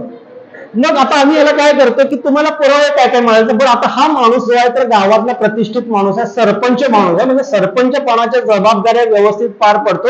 आणि घरी बायकोला म्हणतो, घरी बाहेर जाताना बायकोला कडी कुलपामध्ये बंदिस्त करून जातो. त्याला दरवाजाच्या ज्या काय फटी आहेत तर त्या फटी सुद्धा लिंपून घेतलेल्या आहेत, इतकं त्याचं बायकोवरती लक्ष आहे. आल्यानंतर मोबाईल चेक करायचा, सारख्या उलट तपासण्या घ्यायच्या. ती सांगते ती रोज अग्नी परीक्षा देते, पण याच्या डोक्यातनं काय संशय गेला नाही. म्हणलं तुम्हाला पाटील हा आला संशय सुरू कुठनं झाला, तर ते त्यानं सांगितलं की 6 महिन्यांपूर्वी आम्ही एका देवस्थानामध्ये गेलो होतो, तर तिथे प्रसाद वाटताना तिनं मला छोटा तुकडा दिला आणि दुसऱ्या एका माणसाला मोठा तुकडा दिला. आता हे आपल्याला हसू येते पण ते त्याला खरं वाटतंय. आणि त्याच वेळेला एसटीतनं परत येताना मी बघितलं की हिच्या रंगाची जी काय साडी आहे त्याच रंगाचा शर्ट घालून समोर एक बापय बसला होता. आता इथं काय डोकं आपटायचं, त्या बाईने काय करायचं. आता एक घरातला कर्ता पुरुष ट्रीटमेंट करणं महामुश्किल. बरं मान्य करायला तयार नाही की बाबा तुमच्याच डोक्यावरती परिणाम झालाय, तुम्हाला संशयग्रस्ततेचा आजार जडलेला आहे. हे आमच्या कसं लक्षात आलं, तर तो जे पुरावा देतोय तर त्या पुराव्यातली तार्किकता तुम्हाला ते इतकं अतार्किक होतं की तुम्हाला सांगितलं लक्षात आहे. मग ते पाटलांना तयार करताना सुद्धा मला कमीत कमी अर्धा पाऊण तास दाताच्या कड्या करायला लागल्या. म्हणलं की पाटील ठीक आहे आपण कोर्टात जाऊया, कोर्ट पुरावा मागणार, आपण पुरावा काय द्यायचा. त्यावेळेला मग पाटील विचारात पडले, डॉक्टर तुम्ही म्हणताय ते बरोबर आहे, हा पुरावा काय कोर्ट मान्य करणार नाही, पण याचा तोटा पण असतो, थांबा मला अजून पुरावा शोधायला पाहिजे. असं म्हणलं की त्या बिचाऱ्या बायकोचं म्हणजे वहिनीचं आयुष्य अजून आणखी बाद होऊन जाणार. पण सुदैवानं हे कदाचित असेलही नसेल या स्टेजमध्ये ते माझ्यापर्यंत आलेले होते. तर त्याच्यामुळे आपण दोघांनाही ट्रीटमेंट चालू करूया असं म्हणल्यानंतर मग पाटील तयार झाले. मग वहिनींना आम्ही बी कॉम्प्लेक्सच्या गोळ्या चालू केल्या आणि पाटलांना संशय कमी करायच्या गोळ्या चालू केल्या. आता त्या दोघांचं बरं चाललेलं आहे. हे अन्यथा बरं ह्याला सुद्धा आपल्या आजाराचं भान नाही आहे. आपला संशय हा बिनबुडाचा ह्याचं भान नाही आहे. कर्तृत्ववान माणूस आहे, बाहेरच्या त्रयस्थ माणसाला तो हे सांगतोय खरं असेल असं वाटतंय. आई म्हणते बिचारी माझी सून देवगुणाची आहे, पण विश्वास ठेवत नाही त्यांच्यावरती कोण. हे नशिबानं ते इथपर्यंत आलं, बायकोच्या डोक्यातला बाहेर खालीपणा काढा म्हणून ते माझ्यापर्यंत आलं आणि म्हणून ते व्यवस्थित चाललं. तरी यांची ट्रीटमेंट करणं हे महामुश्किलीचं काम असतं. जिथं जिथं दारूचं व्यसन असतं तिथं ही संशयग्रस्तता असायची शक्यता फार आहे. आपण पेपरमध्ये सर्रास 1-2 दिवसाआड बातम्या ऐकतो की चारित्र्याच्या संशयावरनं कुऱ्हाडीचा घाव घालून खून. हेच असतं पण हे कोणाच्या लक्षात आलेलं नसतं, डॉक्टरपर्यंत कोणी पोचलेलं नसतं आणि या बायका बिनकामाच्या त्या काय उलट तपास करत बसलेल्या असतात. त्या मानानं बाई जर समजा संशयग्रस्त झाली तर मग ती त्या मानानं डॉक्टरकडे लवकर आणली जाते, पण घरचा करता पुरुष जर समजा संशयग्रस्त झाला तर तो डॉक्टरपर्यंत पोहोचायचं महा मुश्किलीचं काम असतं. पण अशा केसेसमध्ये आम्ही काय सल्ला देतो, आता हे युट्यूबला पण जाणार आहे तर त्यामुळे मी फक्त अर्धा सांगतो की आम्ही घरच्या मंडळींना सांगतो की तुम्ही ऍटलिस्ट डॉक्टरना येऊन भेटा, डॉक्टर काहीतरी मार्ग सुचवतील. मग याच्यातनं त्या व्यक्तीला कसं तयार करता येईल, प्रत्येकाला काही ना काहीतरी दुखणं असतं, त्या दुखण्याचा सहारा घेऊन चल बाबा असं करूया, फॅमिली डॉक्टरांचा मदत घ्यायला लागते किंवा कुटुंबातल्या एखाद्या श्रेष्ठ व्यक्तीची मदत घ्यायला लागते. काहीतरी करून कुठल्या तरी पॉईंटचं लिव्हरेज घेऊन या व्यक्तींना दुसऱ्या कुठल्या तरी कारणाकरता म्हणून उपचारापर्यंत आणायचं आणि प्रत्यक्षामध्ये ट्रीटमेंट करताना याची ट्रीटमेंट करायची. हे अशा पद्धतीने हे मॅनेज करता येऊ शकते, मात्र मदत घरच्या लोकांनी मागायला हवी. तर हा झाला हा डिल्युजनल डिसऑर्डर. म्हणजे इथं बाकी व्यक्तिमत्व छान आहे, फक्त एक डोक्यामध्ये भ्रम तयार झालेला आहे आणि तो भ्रम एकंदरीत पूर्ण आयुष्य फक्त व्यक्तीचंच नाही, त्या व्यक्तीच्या घरादाराचं सुद्धा आयुष्य उद्ध्वस्त करायला बसलेलं आहे. तर हा आहे डिल्युजनल डिसऑर्डर. केस पुढची. सौभाग्यवती रानडेंना जेव्हा हृदयरोग तज्ञांनी गेल्या 3 महिन्यात 6व्यांदा सांगितलं की तुम्हाला काहीही झालेलं नाही, बीपी नेहमी नॉर्मल असतो, प्रत्येक वेळेचा कार्डिओग्राम नॉर्मल असतो, रक्त तपासण्या नॉर्मल आहेत, तुम्ही मानसोपचार तज्ञांना दाखवा, तेव्हा त्यांनी डॉक्टरच बदलले. गेल्या 7-8 महिन्यांपासून त्यांना हा त्रास चालूच झाला होता. सगळ्यात पहिल्यांदा मुलीला शाळेला सोडायला गेलेल्या असताना अचानक त्यांच्या छातीत धडधडायला लागलं, दरदरून घाम यायला लागला, घशाला कोरड पडली. त्यांना अशा या भेदरलेल्या अवस्थेमध्ये पाहून शाळेतल्या शिक्षकांनी त्यांना स्टाफरूम मध्ये नेलं, थोडं पाणी प्यायला दिलं आणि डॉक्टरांना फोन करून बोलवून घेतलं. डॉक्टर येईपर्यंत मात्र त्यांना बरंच बरं वाटू लागलं होतं. तसं काही सिरियस नाही, पण शंका नको म्हणून हृदयरोग तज्ञाकडून तपासण्या करून घ्या असं नंतर फॅमिली डॉक्टर म्हणाले. पण आता बरं वाटलं म्हणल्यावर त्यांनी तिकडे दुर्लक्षच केलं. पण 4 दिवसांनी बाजारात भाजी घेताना त्यांना परत असाच त्रास झाला. आता मात्र हृदयरोग तज्ञांकडून त्यांनी सगळ्या तपासण्या करून घेतल्या, काही दोष नाही म्हणल्यावर मिस्टर रानडे निर्धास्त झाले. सौभाग्यवती रानडेंनाही थोडं बरं वाटलं, पण मनातून धास्ती गेली नव्हती. उगीच धोका नको म्हणून त्यांनी स्वतःबरोबर 2 मोबाईल ठेवायला सुरू केले. एखाद्याला कुठे रेंज असते नसते, पण पुन्हा दर 5 दिवसातून त्यांना हा असा त्रास होतच होता. आता त्या एकट्या बाहेरच काय, पण घरात सुद्धा एकट्या थांबायला तयार नव्हत्या.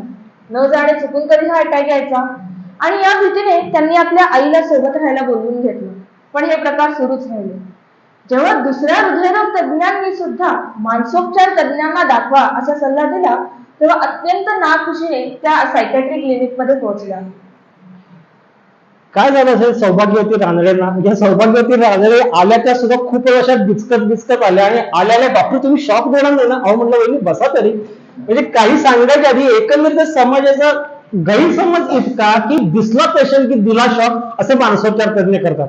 मंडळी तसं काही कृपा करून समजू नका, तसं काही शॉक ट्रीटमेंट अशी इतकी सर्रास आणि पेशंटच्या इच्छेविरुद्ध हे दिली जात नाहीये. ठीक आहे, विनोदाचा भाग वेगळा. पण सौभाग्यवती रानडेंना काय होत होतं, तर सौभाग्यवती रानडेंना दर काही दिवसानंतर जोरदार भीतीच्या अटॅक म्हणायला नको आपण, भीतीच्या लाटा येत होत्या. आणि या लाटा कशा होत्या, या कधीही यायच्या, केव्हाही यायच्या आणि कुठेही यायच्या. म्हणजे काही करत असू दे. पहिल्यांदा त्यांना पहिला भीतीची लाट कधी आली होती, तर मुलीला शाळेत सोडायला गेल्यानंतर ती भीतीची लाट आली होती. बरं, या भीतीच्या लाटेचं वैशिष्ट्य काय होतं, तर ही भीतीची लाट यायची, घाबरं करायची आणि डॉक्टरी मदत मिळेपर्यंत ही भीतीची लाट पसरवायची. म्हणजे सगळ्या इतक्यांदा त्यांना या भीतीच्या लाटा येऊन गेल्या होत्या. पण डॉक्टरकडे जाऊन, डॉक्टरकडे नंबर लागून, डॉक्टरने तपासून बघेपर्यंत त्यांना बरं वाटायला लागलेलं असायचं. हा जो काय प्रकार होता, तर या प्रकाराला मानसोपचार शास्त्रामध्ये म्हणतात पॅनिक अटॅक किंवा भीतीच्या लाटेचा आजार. हा का तयार होतो, तर मेंदूमध्ये मनाचं कंट्रोल करणारी केमिकल्स काही क्षणांच्या करता एकदम हल्ली की एक जोरदार भीतीची लाट येते आणि मग या भीतीचे शरीरावरती काहीतरी तात्पुरते परिणाम व्हायला लागतात. मंडळी कसं असतं की कुठल्याही भावनेचा शरीरावरती पडसाद उमटणं ही ब्रह्मदेवानं करून ठेवलेली रचना आहे. ह्याला काय कुठला डॉक्टर ते काय थांबवू शकत नाही. भावनेचा शरीरावरचा परिणाम म्हणजे काय, तर कुत्रं मागं लागलं की भीतीची भावना उत्पन्न होते आणि भीती उत्पन्न झाली की घशाला कोरड पडते, छातीत धडधडायला लागतं, दरदरून घाम येतो, हात कापायला लागतात. अशा वेळेला आपण पळत पळत डॉक्टरकडे जातो का, मला माझ्या छातीत धडधडायला लागले, मला हृदयविकार आहे का बघा? नाही, आपण समजून घेतो की भीती व कुत्रं, भीती आणि छातीतलं धडधडणं. तसंच काही कारणांमुळे माझं नुकसान झालं तर माझ्या माइंडला उदासपणा वाटायला लागतो आणि माझ्या आईजला म्हणजे माझ्या डोळ्यांना पाणी यायला लागतं. इथे पण मी समजून घेतो की नुकसान, उदासपणा, डोळ्यातलं पाणी म्हणजे माइंड आणि बॉडी कनेक्शन. ज्या वेळेला आपल्याला भीती घालणारी किंवा उदास करणारी गोष्ट दिसते त्यावेळेला समजते, परंतु इथं काय होतं की ती गोष्ट कुठली नाही, मेंदूतलंच रसायन हल्लंय आणि त्याच्यामुळे भीती ही भावना उत्पन्न झाली आहे. आणि हे जे काही भीतीच्या ज्या काही लाटा असतात तर ह्या गनिमी काव्यासारख्या येत असतात. गनिमी कावा कसा असतो की ध्यानीमनी नसताना शत्रूवरती हल्ला करायचा, शत्रू जागा होऊन हत्यारं बित्यारं घेऊन प्रति हल्ला करेपर्यंत पसरवायचा. असं एक हे आपलं शिवाजी महाराजांनी गनिमी काव्याचं तंत्र प्रचारात आणलं होतं. गरीला वॉर असं त्याला म्हणतात. संताजी धनाजींनी ते आणखी वरच्या लेवलला नेलं होतं. याच्यामुळे काय व्हायचं की कुठल्या क्षणी हल्ला होईल हे माहीत नसल्यामुळं मुघल सैन्याच्या डोक्यामध्ये सतत धास्ती असायची की न जाणो आज रात्री अटॅक येतो का काय. हे पॅनिक डिसऑर्डरच्या पेशंटच्या बाबतीमध्ये पण हे असंच होतं की न जाणो कधी हा भीतीचा अटॅक येतो का काय. बरं, हा भीतीचा अटॅक हा असा गर्भगळीत करणार असतो की आता माझा जीव जातोय का काय अशी ती भीती वाटायला लागते. डॉक्टरांनी तपासून धीर जरी समजत दिला तरी ऐकताना बरं वाटतं. इथे या केसमध्ये असं झालं होतं, मिस्टर रानडेने सगळ्या तपासण्या केल्या, काही नाही आहे म्हणल्यानंतर ते निर्धास्त झाले हो, पण सौभाग्यवती रानडेंच्या डोक्यातली भीती गेली कुठं. मग त्यांनी काय केलं, त्यांनी सेफ्टी बिहेवियर्स चालू केले. सेफ्टी बिहेवियर्स म्हणजे काय, तर चुकून जर समजा ही भीतीची लाट आली तर सुटका व्हावी, मदत मिळावी याच्याकरता आपल्या भोवतीनं ही मंडळी संरक्षक यंत्रणा मिळायला चालू करतात. मग त्यांनी पहिली संरक्षक यंत्रणा काय केली, तर अजून एका वेगळ्या कंपनीचा मोबाईल आणून घेतला. सुरुवातीला ज्यावेळेला मी प्रॅक्टिस चालू केली होती त्यावेळेला हे नेटवर्क मोबाईलचं सगळीकडे नसायचं. त्यावेळेला माझा पॅनिक डिसऑर्डरचा पेशंट होता, तर त्याच्या मोबाईलवरून मला सारखे मिस्ड कॉल यायचे. मी म्हणलं की काय शिंदे असं काय करतात, मिस्ड कॉल का देतात, डायरेक्ट फोन करायचा. नाही डॉक्टर, शेताकडे गेल्यानंतर रेंज आहे की नाही जरा चेक करत असतो, म्हणजे जरा तुमचा फोन लागला की मला जरा सुरक्षित वाटतं. म्हणजे हे संरक्षक यंत्रणा. एक जण होते तर ते आतनं बाथरूमला किंवा टॉयलेटला आतनं कडीने लावायचे. चुकून जर समजा आतमध्ये मला पॅनिक अटॅक आला तर तुम्ही मला मदत कशी करणार. हे या सगळ्या संरक्षक यंत्रणा. राजदेवांनी काय केलं, दुसऱ्या कंपनीचा मोबाईल ठेवला, चुकून हा पहिला लागला नाही तर, आणि शिवाय आईला सुद्धा सोबतीला बोलवून घेतलं. हे असं आयुष्यावरती हळूहळू हळूहळू ते परिणाम व्हायला लागतात. बरं, दरवेळेला डॉक्टरकडे गेलेले आहेत का, तर डॉक्टरकडे गेल्यानंतर इथं काही सापडतच नाहीये, कारण ती फक्त भीतीची लाट आहे. दुसऱ्या तिसऱ्या वेळेला हृदयरोग तज्ञाने सांगायला चालू केलं की हे पॅनिक अटॅक आहेत, ह्या नुसत्या भीतीच्या लाट आहेत, तुम्ही मनोविकार तज्ञांना दाखवा. तर मग मनोविकार तज्ञांना दाखवायचं म्हणजे परत तो गैरसमज आहेच. तर सुदैवानं त्या राजदेवांनी आल्या, त्यांनी हे पॅनिक डिसऑर्डरचे सगळं डायग्नोसिस मान्य केलं, त्यांना औषधं चालू केली आणि साधारण 4 ते 5 आठवड्याच्या कालावधीमध्ये त्यांना पॅनिक अटॅक यायचे प्रमाण हे पूर्णपणे थांबलं. पॅनिक अटॅकची गंमत काय असते की हा अटॅक येतो, घाबरं करतो आणि आपण 15 ते 20 मिनिटांमध्ये प्रसार होतो. त्यांना मी पहिल्यांदा काय सांगितलं की हा अटॅक जरी समजा ट्रीटमेंट नाही मिळाली तर आतापर्यंत नुकसान काय झालंय का, हा अटॅक तुम्हाला लाट ही तुम्हाला घेऊन गेली का, तर नाही, ती मला इथंच सोडून जाते. हा म्हणला, हा एक आपल्याला पॉझिटिव्ह पॉईंट. आणि हे साधारण किती वेळ टिकतं, ते साधारण 15 ते 25 मिनिटं टिकतं. 15 ते 25 मिनिटांमध्ये ती भीती वाढायला लागते आणि 20-25 मिनिटांनंतर ही भीती नॉर्मलला येऊन जाते आणि तुम्ही जशा आहात तशा नॉर्मलला येता.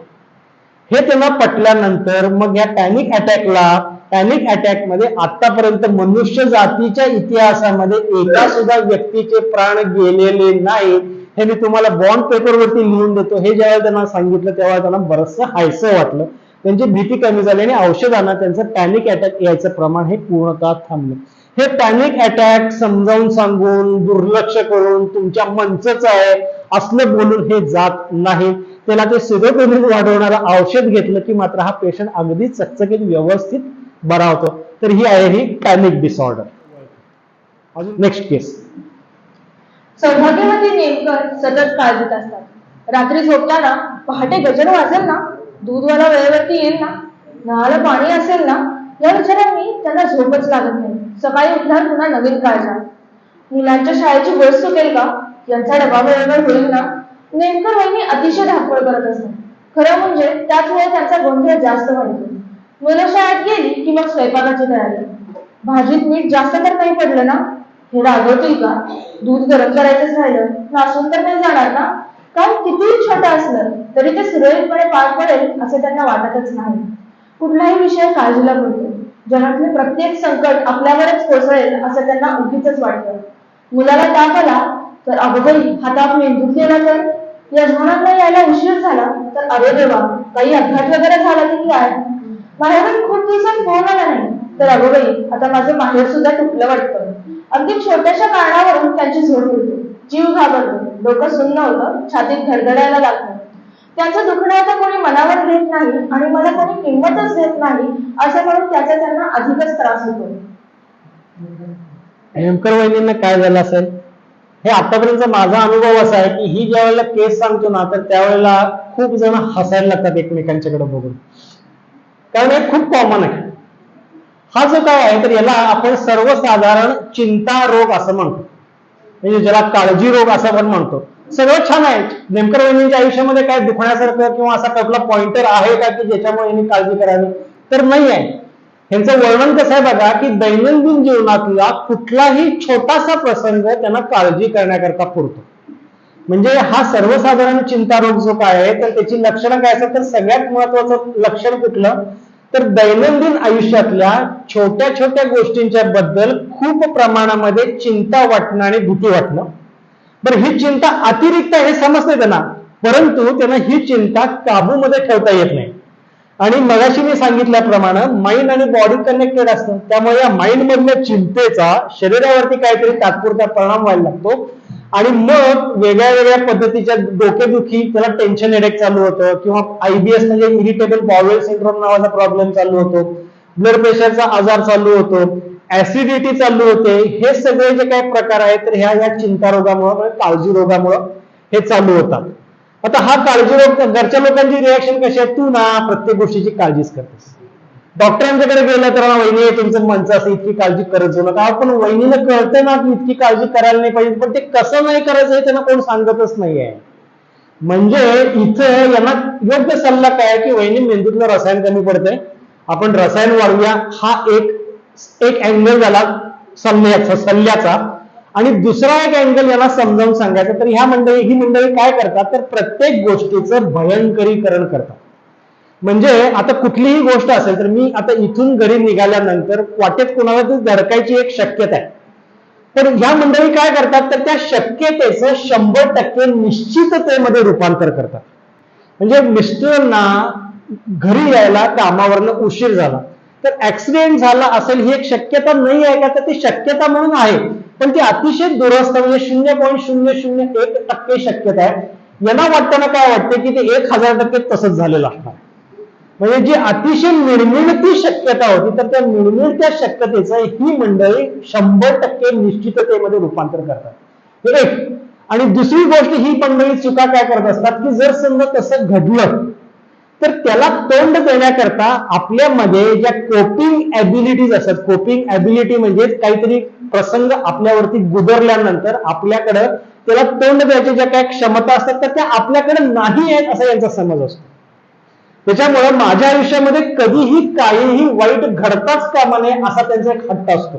मग असं त्यांना गॅरंटी कोण देणार? कुठेही गेलं तरी ही गॅरंटी मिळणार नाही, कारण आपल्याला माहिती आहे अनिश्चितता आणि असुरक्षितता या दोन गोष्टी मानवी आयुष्याच्या मागं, जसं एखाद्या गायकाच्या मागं तानपुरा कंटिन्युअस चालू असतो ना, तशी ही अनिश्चितता आणि ही असुरक्षितता ही मानवी आयुष्याच्या मागं ही कंटिन्यू असणारच आहे. हे जोपर्यंत यांना पटत नाही तोपर्यंत त्यांना तुम्ही कितीही धीर द्या, ह्याला धीर देणं म्हणजे गळक्या हांड्यामध्ये पाणी भरल्यासारखं असतं. म्हणजे इथं मी कितीही समजावून सांगितलं तरी उठून दरवाजापर्यंत जाईपर्यंत डॉक्टर नक्की काय होणार नाही ना असं होतं. त्यामुळे त्याला काही होणार नाही ना असं सांगून चालत असते. काय व्हायचं ते उद्या त्याला आपण तोंड देऊया असं उलट समजावून सांगितल्यानंतर मग हळूहळू त्यांना घडलंच तर कसं हँडल करायचं याची सवय लागायला लागते. म्हणजे औषधांच्या जोडीला जर समजा काय व्हायचं ते होऊ दे, त्याला आपण तोंड देऊया, अशी जर समजा मानसिकता करायचा त्यांनी प्रयत्न करायला चालू केला, तर हा सुद्धा सर्वसाधारण चिंतारोग आपल्याला अतिशय चांगल्या पद्धतीनं आटोक्यामध्ये आणता येतो.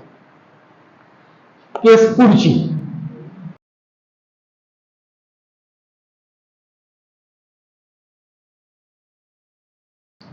कुंदा माझ्याकडे प्रथम आली तेव्हा उदास उतरलेला चेहरा आणि मळकी साडी असं तिचं रूप होतं. कित्येक मिनिटं ती न बोलता समोर बसून राहिली. गेले कित्येक दिवस ती कामावर गेली नव्हती, घरात कुणाशी बोलत नव्हती, कशातही तिचं मन रमत नव्हतं. तिला डिप्रेशन हा रोग चढला होता. त्यावर योग्य ते उपचार झाले, त्यातून ती बरी झाली. काही वर्ष गेली असतील मध्ये ती पुन्हा मला भेटायला आली. तेव्हा ती बाहेर क्लिनिक वरच्या रिसेप्शन वरती हुज्जत घालत होती की मला डॉक्टरांना भेटायचं. मी पेशंट म्हणून आले नाहीये, 2च मिनिटाचं काम आहे. तिला स्टाफने अडवल्यावर तिचा आवाज एकदमच चढला. तो ऐकून मी तिला आत बोलवलं. क्षणभर मी तिला ओळखलंच नाही. तिचे झकपक कपडे, दागदागिने, ओठाला लिपस्टिक आणि दिलखुलास हास्य असं तिचं त्यावेळेचं रूप होतं. काय म्हणताय डॉक्टर म्हणून तिने एकदम शेकायसाठी हात पुढे केला. पर्समधून एक भज्यांचा पुडका काढला. मला माहिती आहे दुपारी तुम्हाला जेवायला वेळ होत नाही, म्हणून तुमच्यासाठी गरमागरम भजी आणली आहे. आपण बसून बरोबर खाऊया असं म्हणून तिने तो उघडायला लागली. तिच्या बरोबर कोणीच नव्हतं. उद्या नक्की कोणाला तरी बरोबर घेऊन ये असं म्हणून मी तिला कसं बाहेर काढलं. तेवढ्या 5 मिनिटात आपण आजकाल टायपिंग कसं फास्ट करतो, आपल्या ऑफिसमध्ये कुणाला कळतच कसं नाही. हेड क्लार्क कसे गाढव आहे त्यांना आपणच काम समजावून देतो. 2 तासात सर्व काम अटकून आपण दुपारी सिनेमाला कसे आलो, सिनेमा कसा छान आहे एवढं सगळं सांगून तो सिनेमा तुम्ही बघून या असा अनाहूत सल्ला देखील तिने मला दिला. दुसऱ्या दिवशी तिच्या घरचं कोणीच आलं नाही, कारण तिने माझा निरोप घरी दिलाच नव्हता. आठवड्याने तिचे मेहुणे भेटायला आले. कुंदा गेला आठवड्याभर उशिरा झोपायची आणि पहाटे लवकर उठायची आणि इतरांनाही उठवायची. मध्येच कोणता तरी महागडा स्पीकर घेऊन आली, त्यावर मोठमोठ्याने गाणे लावून ठेवायचे. कुठल्या विषय काढून सतत बोलायची. एका विषयातून दुसऱ्या विषयात शिरायची. भाचीसाठी तिने फ्रॉक शिवायला घेतला, तो अर्धवट टाकून वडिलांसाठी श्वेटर विणायला घेतला. तोही तसाच सोडून स्वतःसाठी साडी रंगवायला घेतली. एकदा 4 मैत्रिणींना घरी जेवायला बोलावलं आणि स्वतः शेजाऱ्यांकडे जाऊन बसली. तिच्या बोलण्यात असक्तपणा नव्हता, पण वागणं अशिष्ट आणि उद्धट होऊ लागलं होतं. बाजारात गेली की एकदम 5-5 किलो भाजी घेऊन यायची. इतकी कशी रे स्वस्त लिंबू विकतोस, कसं होणार तुमचं गरिबांचं, लोक फसवतात तुम्हाला असं म्हणून लिंबू आणायला ती एकदम 500 रुपये देऊन आली. वाटेतील प्रत्येक दुकानात शिरून गरज नसतानाही काही ना काही गोष्टी विकत आणायची. कुंदाचं अजून लग्न झालं नव्हतं. घरात ती स्वतःच्या लग्नाबद्दल बोलायला लागली. देखणा मुलगा हवा, 10 लाख उत्पन्न हवं, घरात सासू सासऱ्यांची कटकट नको, कुठल्याही जातीच्या धर्माचं चालेल. एवढं झाल्यावर तिचे घरचे लोक घाबरले आणि मला भेटायला आले. कुंदाच्या वागणुकीमध्ये पडलेला फरक आपल्याला डिस्टिंक्टली म्हणजे अगदी जाणवण्यासारखा तो जाणवतो. कुंदा आधी आली तेव्हा ती उदास होती. ते डायग्नोसिस तिने सांगितलं की उदास झाली, ती पडलेले खांदे, मळकट साडी वगैरे वगैरे होतं. आणि त्यानंतर जी परत भेटायला आली तर तिचं बरोबर उलट तिचं रूप झालं होतं. आता ती कशी झाली होती तर ती अति उत्साही झाली होती. म्हणजे ज्याला आपण मराठीमध्ये हर्षवायू असं म्हणतो, तर तो हर्षवायू असा आपल्याला या कुंदाला झाला होता. तिचं काय काय झालं होतं बघा, की तिची एकंदरीत एनर्जी लेवल खूप वाढलेली होती. तिचं बोलणं अतिशय फास्ट व्हायला लागलेलं होतं. म्हणजे ह्यांचं बोलणं जे असतं ना, आपण पाईपनं जेव्हा बागेत पाणी घालताना पाईप असं दाबला की कसं फोर्सने पाणी बाहेर पडतं ना, तसं ह्यांचं बोलणं व्हायला लागलं असतं. एकाच विषय दुसऱ्यातून तिसरा इतकं ते फास्ट बोलायला लागलेले असतात. त्यांच्या डोक्यामध्ये एकदम भारी भारी मोठ्या कल्पना यायला लागलेल्या असतात. हे करणार ते करणार किंवा मी किती भारी अशा पद्धतीचे विचारीच्या डोक्यामध्ये यायला लागलेले असतात. एकना धड भाराभर चिंध्या असं झालेलं असतं. म्हणजे तिने भाच्या करता स्वेटर विणायला घेतला, तो सोडला, वडिलांच्या करता काहीतरी करायला घेतलं होतं. मैत्रिणींना बोलवलं ज्यावेळेला पण दुसरीकडे गप्पा मारायला लागल्या. स्वतःबद्दल एकंदरीत भ्रामक, स्वतःबद्दल आपण ज्याला स्वबफाळा म्हणतो, म्हणजे स्वतःबद्दल फाजील आत्मविश्वास, तो स्वबफाळा इथं झालेला असतो. गोरगरिबांच्या कल्याणाकरता माझा जन्म झालाय वगैरे वगैरे असे मोठे भ्रम स्वतःबद्दल इथं तयार झालेले असतात. त्याच्यानंतर हे जर समजा खूप टोकाला गेलं तर लोक म्हणतात की देवानं माझी निवड केली या समाजातलं सगळं दैन्य दूर करण्याकरता, असं ते मोठं बोलणं व्हायला लागलेलं असतं. किंवा दानधर्म वाढलेला असतो. इथे कुंदाच्या बाबतीमध्ये सुद्धा झालं होतं, तिने लिंबूवाल्याला 500 रुपये देऊन टाकले. माझ्या एका पेशंटनं कापड पेठेमध्ये त्यांचं दुकान आहे, डॉक्टर तुम्हाला पांढरा शर्ट चांगला दिसेल म्हणून त्याने टेम्पोपर्यंत मला एकदम 50 पांढरे शर्ट पाठवून दिले होते. हे असे सगळे जे काही प्रकार असतात तर हे सगळे प्रकार हे हर्षवायूच्या भरामध्ये व्हायला लागतात. त्रयस्थ माणसाला अरे काय बोलका माणूस आहे, काय उत्साहानं फसफसणारा माणूस आहे असं वाटताना वाटतंय, परंतु त्याचा मूळ स्वभाव कसा आहे हे त्याच्या घरच्या लोकांना माहिती आहे, त्याच्या जवळच्या लोकांना माहिती आहे. तर त्यामुळं हे गाणं अति उत्साहाकडे गेलेलं आहे हे घरच्या लोकांच्या लक्षात येतं. त्यांची झोपेची गरज अतिशय कमी होते. म्हणजे युजली काय आपण 6-7 तास झोपतो आणि मग ताजतवानं होऊन उठतो. इथं यांना 2-3 तास झोप पुरेशी होते, कारण ऊर्जा इतकी वाढलेली आहे की 2-3 तासांच्या झोपेनंतर सुद्धा त्यांना ताजतवानं होतं. ही मंडळी काय करतात की 12ला झोपतात, 3 वाजताच उठून बसतात, 3 वाजता उठून काहीतरी स्वयंपाकघरामध्ये खुडबुड चालू करायचं, घरच्या लोकांना उठवायचं, चला व्यायामाला म्हणायचं, उगीच विनोद करायचं, उगीच नाच करायचा, उगीच गाणी म्हणायची. हे सगळे प्रकार हे हर्षवायूमध्ये चालतात. समजा हे लक्षात नाही आलं आणि याची ट्रीटमेंट नाही झाली तर हे प्रॉब्लेम जवळपास 8 महिने ते 12 महिन्यापर्यंत कंटिन्युअस चालतात आणि त्यानंतर परत हे उडतं विमान जमिनीवरती येतं. बरं, हा सिंगल एपिसोड येऊन थांबला असता तर चालला असतं, पण हा जो काय आजार आहे तर हा चक्री आजार असायची शक्यता असते. म्हणजे हा पुन्हा पुन्हा उद्भवणारा आजार आहे. म्हणजे ऑन एन ऍव्हरेज एका आयुष्यामध्ये एका व्यक्तीला जर समजा हर्षवायू झाला तर परत त्याला आयुष्यामध्ये 8 ते 12 वेळेला हे असं व्हायची शक्यता आहे. तर या मंडळींना ट्रीटमेंट मगाचा एक स्किझोफ्रेनियाचा जो काय आजार होता ज्याला पेशंटला आजाराचं भान नाहीये आणि हा हर्षवायूचा आजार की ज्याच्यामध्ये पेशंटला आजाराचं भान नाहीये. ही हर्षवायूची भावना आणि कित्येकदा लोक हर्षवायूतून दुरुस्त झाल्यानंतर मुद्दामून हा हर्षवायूचा अनुभव यावा म्हणून गोळ्या सोडतात. पण कॉन्फिडन्स इतका वाढलेला असतो, लाथ मारून जिथे पाणी काढून असा तो कॉन्फिडन्स झालेला असतो, ते कशाला मरते जगामध्ये पोर देतील. ते आपल्या आपल्या त्या लेवलमध्ये डॉक्टर ते फार मस्त वाटतं बघा त्या अवस्थेमध्ये असं म्हणतात. त्यामुळे तुम्ही मला परत नॉर्मल लावू नका, हे आहे चांगलं आहे माझं असं यांचं म्हणणं असतं. कारण खूप लेवलचा कॉन्फिडन्स असतो, पण हा कॉन्फिडन्स कसा झाला असतो, हा रेकलेस झालेला असतो. हे मोठे मोठे बिझनेस प्लॅन्स करतात, पण हे बिझनेस प्लॅन सुद्धा इतके मोहम्मद तबलुकी असतात की त्याच्यामध्ये शेवटी आपटी घ्यायची त्याच्यामध्ये त्यांनी सोय केलेली असते. एवढे बिंडोगासारखे बिझनेस ट्रान्झॅक्शन केलेले असतात, इतके पैसे वाटलेले असतात. हे सगळं नॉर्मल आल्यानंतर ही मंडळी डोक्याला हात लावतात, मग नॉर्मल आल्यानंतर यांना वाईट वाटायला लागतं. हा सगळा जो काय आजार आहे तर हा हर्षवायूचा आजार आहे. यांना सुद्धा ट्रीटमेंटला राजी करणं हे महामुश्किलीचं काम असतं. यांची ट्रीटमेंट गोड बोलून किंवा जबरदस्तीनं किंवा फसवूनच यांची ट्रीटमेंट आपल्याला सुरुवात करायला लागते. म्हणजे जसं डिप्रेशन येतं, डिप्रेशन मध्ये मी बाद, जग बाद, भविष्य बाद, त्याच्या बरोबर उलट मी ग्रेट, जग सुंदर आणि एकदम भविष्याचे मोठे मोठे प्लॅन्स, असं सगळं या हर्षवायूमध्ये हे सुरू झालेलं असतं. आपण आता पुढच्या केसकडे जाऊया. आपण आता ओपीडी संपवत आणलेली आहे, शेवटच्या काही केसेस शिल्लक आहेत तेवढे बघूया. जेकब एका कंपनीमध्ये फोरमन म्हणून काम करायचा. कामगारांचे रिपोर्ट लिहिणं सोडलं तर त्याला बाकी फारसे लिहायचे काम नसायचे.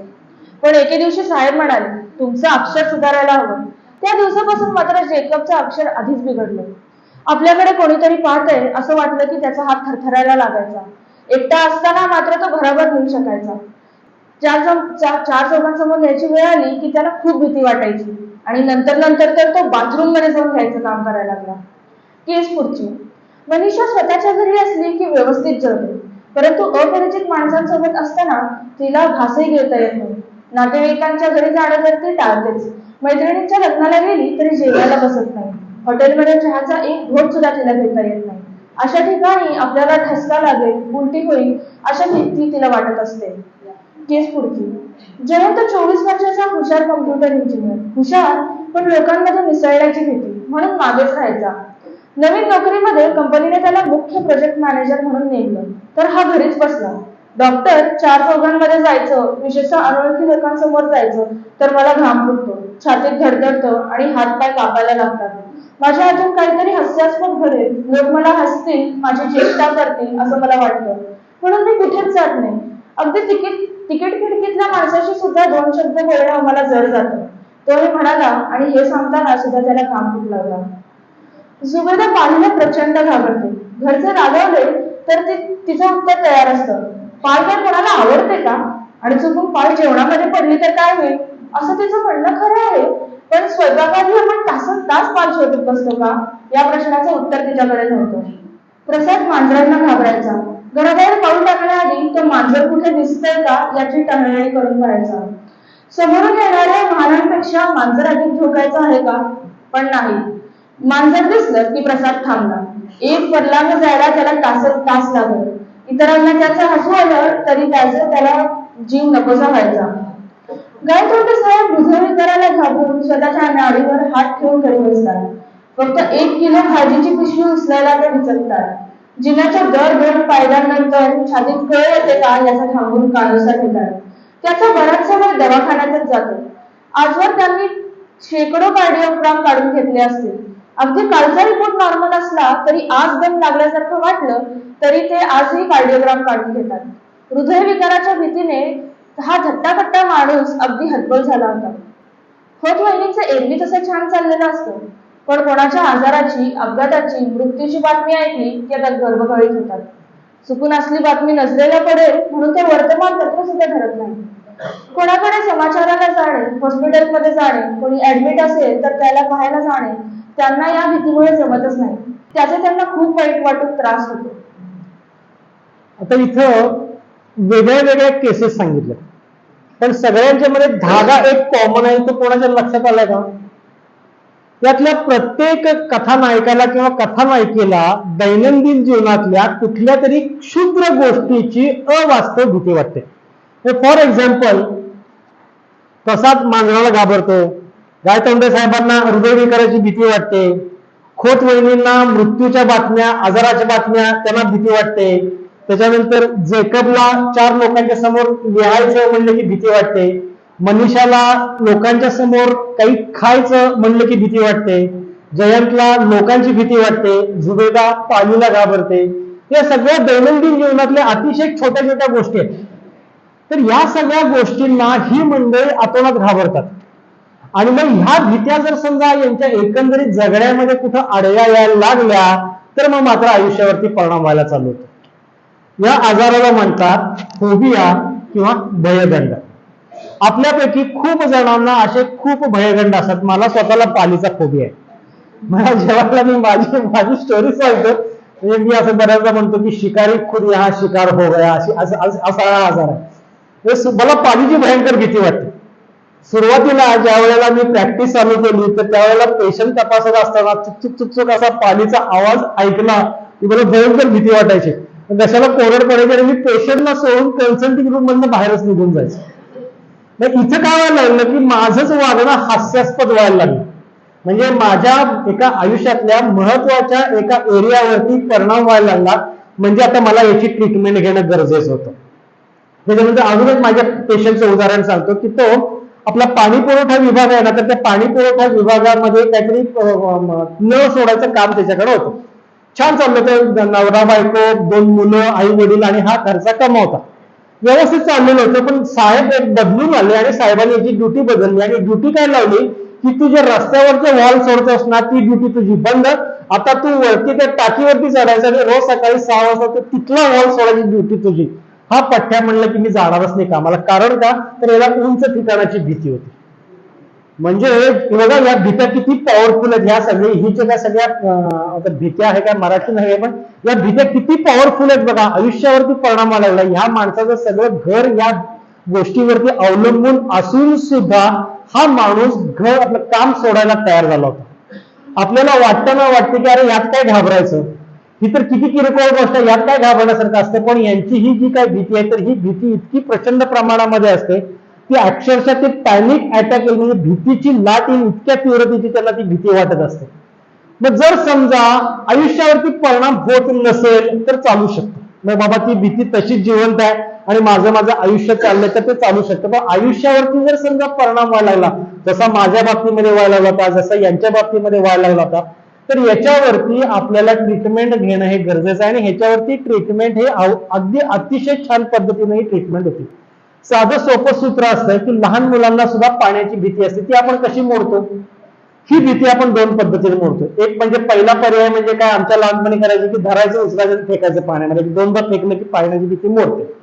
किंवा दुसरा पर्याय काय की आजकालचे पालक करतात की हळूहळू घेऊन जायचं, आज घेऊन जाऊ नुसतं पाण्याकडे बघ, मग उद्या आपण पाण्याला टच करू, मग उद्या पाण्यामध्ये पाय पाय सोडून बसू, मग आपण जरा पाणी एकमेकाच्या अंगावरती उडवू, असं करत करत ती पाण्याची भीती मोडायची. म्हणजे एक तर फ्लडिंग म्हणजे डायरेक्ट उचलून टाकणे, किंवा दुसरं सिस्टमॅटिक डिसेन्सिटायझेशन म्हणजे टप्प्याटप्प्यानं ग्रॅज्युअल एक्सपोजरने ही भीती मोडणं आणि साईड बाय साईड औषधं देणं. हे असं केलं तर ह्या भीत्या आपल्याला मोडता येऊ शकतात. याच्यावरती उपचार उपलब्ध आहेत, हेच कित्येक जणांना माहिती आहे. तर हा भयगंटाचा आजार आहे. आपल्याला वाटतो त्याच्यापेक्षा भयंकर रॅम्पंटली कॉमन आहे, परंतु याची ट्रीटमेंट आपल्याला करून घेणं हे अतिशय गरजेचं असतं. केस पुढच्या शेवटच्या 2 केसेस राहिल्यात, तेवढ्या केसेस आपण फास्टमध्ये संपूया आणि मग आपण प्रश्नोत्तर घेऊया. केस पहिली. यात काय ढेर आहे सर? बाहेरून आल्यानंतर टॉयलेटला जाऊन आल्यानंतर हातपाय धुवायला नको? मला स्वच्छतेची आवड आहे. यांच्यासारखं गलिच्छ राहणं मलाच आवडत नाही. तावाने विक्रम त्याच्या आई वडिलांबद्दल केलेल्या तक्रारीची बाजू मांडत होता. मी म्हणलं, स्वच्छता राखणं बरोबर आहे, पण तुला बाहेरून आल्यानंतर हातपाय धुवायला पाऊण तास लागतो विक्रम? तेवढ्यात त्याची आई म्हणाली, होय, आधीच आमच्या इथे पाण्याचे वांदे आणि हा 4-4 बादल्या आंघोळ करतो. बघेल तेव्हा हा आपल्या पाण्यातच 2 दिवसात 1 साबण संपवतो. अरे, एकदा हातपाय धुतले की पुढे 50-50 वेळा कशाला धुवायचे? आईचा राग अजिबात कमी होत नव्हता. केस पुढची. मी खूप देवाला मानणारा आहे हो. आम्ही परंपरेनेच गावातल्या देवळात पुजारी आहोत. पण गेले 6-7 महिने या विचारांनी जीव अक्षरशः नकोसा करून ठेवलाय. मला सांगायला सुद्धा लाज वाटते, असले घाणेरडे आणि अश्लील विचार माझ्या मनामध्ये देवाबद्दल येतात आणि मी किती प्रयत्न करतो ते झटकायचे, दाबायचे, पण मनातून ते जातच नाही, घुसतच राहतात. हे असले विचार आले की देवाची क्षमा मागावी वाटते. म्हणून घरातल्या सगळ्या देवांच्या फोटोंना मी 3-3दा नमस्कार करतो, पण मनाची टोचणी कमी होत नाही. आजकाल माझ्या दिवसाचे 7-8 तास हे 3-3 वेळा नमस्कार करण्यातच जातात. माझ्या मरणानंतर देव मला नरकालाच पाठवणार असं म्हणत पुजारी काकांनी हंबरडाच फोडला. केस पुढची. मी काय करू सर? पोटची पोरगी दिसली की तिच्या पोटामध्ये सुरी खुपसावी असे अभद्र विचार येतात माझ्या मनामध्ये. मी मग मनातल्या मनात गणपतीचे 21 वेळा नाव घेते, तरीही हे विचार कमी होत नाही. शिंदे बहिणी सांगत होत्या, स्वतःच्या पोटच्या मुलीबद्दल असा विचार करायला मी काही राक्षसी आहे का हो? मालकांना आमच्या पटत नाही. वर्ष झाले मी माहेरीच राहते. माझ्या मुलीला मी भेटू शकत नाही आणि नाही भेटले तरी मी असे विचार करतच राहते. काय करू मी डॉक्टर? शिंदे बहिणी अगतिक झाल्या होत्या. त्या तिन्ही केसेस मध्ये काय झालं असेल? तिन्ही केसेसच्या बाबतीमध्ये एक गोष्ट कॉमन होती की यांच्यामध्ये काही विचार, काही चित्र यांच्या इच्छेविरुद्ध मनामध्ये सारखी सारखी घुसत होते. हा जो काही विक्रम होता तो सारखा सारखा हात धुवायचा. पुजारी साहेब होते, पुजारी काका होते, तर त्यांच्या मनामध्ये देवाबद्दल घाणेरडे अभद्र विचार यायचे.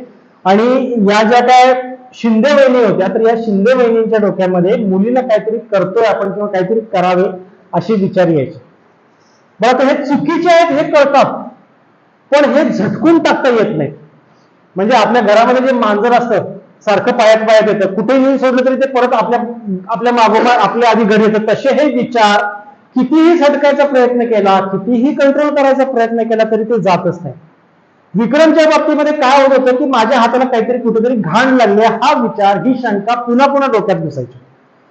पुजारी काकांच्या डोक्यामध्ये पुन्हा पुन्हा देवाबद्दल काहीतरी अभद्र किंवा असं लैंगिक घाणेरडा असा काहीतरी तो विचार यायचा. त्याचा त्यांना भयंकर वाईट वाटायचं आणि त्याच्याकरता पापक्षालन करण्याकरता ते परत परत नमस्कार करायचे. आणि शिंदे वहिनींच्या डोक्यामध्ये मुलीला काहीतरी करावं असे विचार यायचे. या आजाराला मराठीमध्ये आपण म्हणतो मंत्रचळेपणा, म्हणजे एकच गोष्ट पुन्हा पुन्हा करत राहणं. आपण हे मंत्रचळेपणा वेगळ्या वेगळ्या स्वरूपामध्ये बघतो, वेगळ्या वेगळ्या पद्धतीचा मंत्रचळेपणा असतो. इंग्रजीमध्ये याला ऑब्सेसिव्ह कंपल्सिव्ह डिसऑर्डर किंवा OCD असं म्हणतात. त्याच्यामध्ये होत काय असते की मनामध्ये पुन्हा पुन्हा सातत्यानं नको असताना काही विचार किंवा काही तीव्र इच्छा किंवा काही चित्र ही सारखी घुसत राहतात. म्हणजे आता विक्रमच्या बाबतीमध्ये आपल्या डोक्यात काय असतं की आपण टॉयलेटला जाऊन आल्यानंतर एकदा हात धुतो, एकदा हात धुलं की आपलं समाधान होतं, आपण आपल्या कामाला लागतो. इथं विक्रमच्या बाबतीमध्ये काय होतं, एकदा हात धुवून नाही कुठेतरी घाण शिल्लक आहे, मग त्याला दुसऱ्यांदा आता धुतलाय हात, पण दुसऱ्यांदा परत हात धुतला, इथं या शंकेनं थांबावं का नाही? तर इथं ती शंका थांबत नाही, तो विचार नाही, इथं नाही, इथं कुठेतरी लागलेला आहे. परत तिसऱ्यांदा शंका आली, परत तिसऱ्यांदा हात धुतला, पण इथं तरी थांबावं तर नाही, पुन्हा डोक्यामध्ये शंका, पुन्हा हात धुणं, हे चक्र कंटिन्युअस चालू जातं. बरं, ह्या शंका या डोक्यातनं जाता जात नाही. कित्येकदा असे सुद्धा असे जादुई बिलीफ असतात की जर समजा ही बाटली मी उभी नाही करून ठेवली तर माझ्या मुलीच्या डोक्यामध्ये छत कोसळेल. बघा, ही बाटली मी अशी उभी करून ठेवणं आणि माझ्या मुलीला काहीतरी होणं, या दोन गोष्टीमध्ये काहीही कनेक्शन नाही आहे, पण तरी सुद्धा हा विचार इतका डोक्यामध्ये सारखा यायला लागतो. मग मी म्हणतो जाऊ दे, मरू दे, ही बाटली त्याच्यापेक्षा, मुलीला काय होण्यापेक्षा ही बाटली मी उभी करून ठेवतो. म्हणजे हे यातलं हे जादुई कनेक्शन या लोकांच्या लक्षात येतं, पण विषयाची परीक्षा बघायची नाही म्हणून या मूर्खपणा आत्ताच केलेली कृती पुन्हा पुन्हा परत ही मंडळी करत राहतात. मी हात धुवायचं ऑब्सेशन असतं किंवा काही जणांना नंबरचं ऑब्सेशन असतं. म्हणजे एखाद्या खोलीमध्ये गेलं की खिडक्या किती मोजायची, दारं किती मोजायची आणि परत ते बरोबर आहे की नाही परत एकदा चेक करून बघायचं. म्हणजे परत ते आकडे मोजत राहायचे किंवा सारखे नमस्कार करायचे किंवा सारखं गॅसचा नॉब चेक करत बसायचं. हे आपल्याला खूप जास्त सेफ्टी ठीक आहे हो, पण तुम्ही गॅसचा नॉब चेक करत बसणं याच्यामध्ये जर समजा तुम्हाला तास जर समजा लागायला लागला तर ते अनारोग्याचं लक्षण आहे. हे आपल्या दैनंदिन जीवनातल्या गोष्टी आहेत, पण हे अनारोग्य आहे मानसिक का आरोग्य आहे हे आपल्याला लक्षात येत नाही. याच्याकरता विषय निघाला म्हणून सांगतो की मानसिक अनारोग्य ओळखायचं कसं, तर अगदी साधी सोपी ट्रिक आहे की ज्या विचारांच्यामुळं, ज्या भावनांच्यामुळं किंवा ज्या वर्तनामुळं, विचार भावना आणि वर्तन, ज्या विचार भावना आणि वर्तन याच्यामुळं व्यक्तीला स्वतःला किंवा व्यक्तीच्या परिघातल्या इतरांना जर समजा त्रास व्हायला लागला तर ते मानसिक अनारोग्याचं लक्षण आहे. इतकी साधी सोपी व्याख्या आहे त्याची. इथं विक्रमच्या बाबतीमध्ये काय की त्याला 100 वेळेला हात धुतल्यानंतर बरं वाटतं, पण आयुष्यातल्या बाकीच्या सगळ्या गोष्टी सोडूनच दिल्या की तो तर आठवडीच होता, आधीच पाण्याचे वांदे, आणि तिथं त्याला दिवसाला 4-4, 5-5 बादल्या लागायच्या, 2 दिवसाला साबणाची वडी संपायची. हे असतात, हे मंत्रचळपणाचे आजार असतात. याच्यामध्ये परत 2 प्रकार असतात. काही जणांना हे भान असतं की हे चुकायला लागले, काही जणांना नाही. आता विक्रमला कसं भान नव्हतं, विक्रमचं म्हणणं होतं की नाही एवढी स्वच्छता ही गरजेचीच आहे. त्यामुळे ज्यांना भान असतं त्यांची ट्रीटमेंट चांगल्या पद्धतीने होऊ शकते. ज्यांना भान नसतं आपल्या या अतिरेकी वागणुकीचं, अतिरेकी चेकिंगचं, त्यांची ट्रीटमेंट करणं हे थोडं अवघड काम असतं. आता आपण शेवटच्या केसकडे येऊया. केस शेवटची. पेटत्या गॅसवरती प्लॅस्टिकच्या भांड्यामध्ये चहाचं आधण ठेवणाऱ्या महिलेला तुम्ही काय म्हणाल? आणि ती सर्वसामान्य स्त्री नव्हे तर मोठ्या सरकारी हुद्द्यावरून वर्षापूर्वी रिटायर झालेला. पाटील काकींच्याकडे आम्ही गेलो तेव्हा त्यांनी नेमकं हेच केलं होतं. गेले 6 महिने त्या विसरगोळ्या झाल्या होत्या. एका जागी ठेवलेली वस्तू दुसऱ्या जागी शोधत. 2दा चहा पिऊन झाला तरी अजून चहा का दिला नाहीस म्हणून सुनेला रागवलं. एका रविवारी त्या कामावरती जायचं म्हणून तयार झाल्या. रविवार हा सुट्टीचा दिवस हे तर त्यांच्या लक्षातच आलं नव्हतं, पण आपण वर्षापूर्वी रिटायर झाले आहोत हेही त्या विसरल्या होत्या. खरं म्हणजे एक हुशार आणि कर्तबगार अधिकारी म्हणून त्यांची ख्याती होती, पण आता रोजच्या कामातही छोट्या चुका व्हायला लागल्या होत्या. अगदी चहाचं आधण ठेवणं, कुकर लावणं अशा साध्या गोष्टीत सुद्धा त्यांच्या चुका बऱ्याच होत्या. एखादं काम बिघडलं की मग त्या लहान मुलीसारख्या रडत, चिडचिड करत. रात्री उठल्या तर त्यांचा गोंधळ फारच वाढायचा. या घरात त्यांनी 20 वर्ष काढली होती, पण बाथरूम कोणत्या बाजूला आहे हे त्यांच्या लक्षातच येत नव्हतं. कधी भेटायला येणाऱ्या नातेवाईकांची नावं त्यांना आठवत नसत. परवाच त्यांच्या घरचा त्यांना भेटायला आला होता तर त्यांना त्या आपल्या ऑफिसमधील जुना सहकारी समजून बसल्या. नातीला मात्र जवळ येऊन ते अगदी प्रेमाने तिच्या बाबाच्या म्हणजे त्यांच्या मुलाच्या लहानपणीच्या गोष्टी सांगत. सुनेला वाटायचं, अहो एवढ्या 25 वर्षापूर्वीचं इतकं छान आठवतं, मग आत्ताच या कसं काय विसरतात? काम टाळण्यासाठी या मुद्दामून असं वागतात का? 2 दिवसापूर्वी मात्र प्रहर झाला. संध्याकाळी दर्शनाला म्हणून त्या शेजारच्या गल्लीतल्या देवळात गेल्या खऱ्या, पण नंतर त्यांना घरी परतायचा रस्ताच सापडेना. रात्री उशिरा कोणीतरी ओळखीच्यांनी त्यांना एसटी स्टँडच्या दिशेने जाताना पाहिलं आणि घरी आणून सोडलं. पाटील काकींची स्टोरी ऐकली. पाटील काकीने काय झालं असेल? पाटील काकी नुकत्या रिटायर झाल्यात, म्हणजे वय साधारण 58-60च्या आसपास आहे. पाटील काकींच्या छोट्या गोष्टी लक्षात राहिल्या झालेल्या आहेत.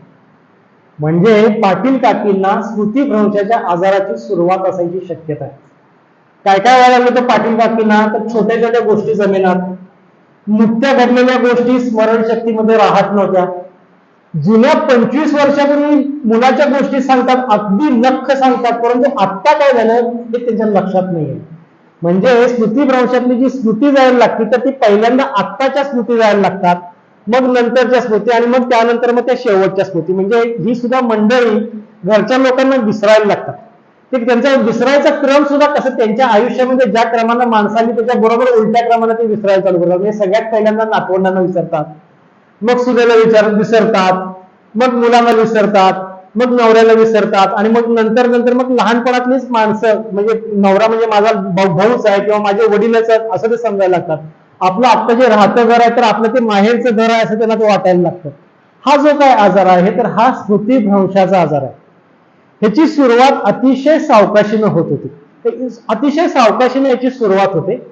सुरुवातीची लक्षणं जी काय असतात तर हे नॉर्मल फॉरगेटफुलनेस, आणि या स्मृतीभ्रंशातला फॉरगेटफुलनेस, नॉर्मल फॉरगेटफुलनेस म्हणजे वयोमानानुसार होणारा विसरवूपणा असा असेल असं घरच्या लोकांना वाटतं. परंतु नंतर यांना छोटी छोटी कामं करणं सुद्धा जमेनाच होतं. यांना बऱ्याचदा अर्थपूर्ण शब्द सापडत नाहीत. म्हणजे हे काय म्हणून विचारलं ते होते ते यंत्र, ते बघा ते आपण उकडायला लागलं की लावतो, त्यानं वारं येतं, पण पंखा हा शब्द त्यांना आठवत नाही.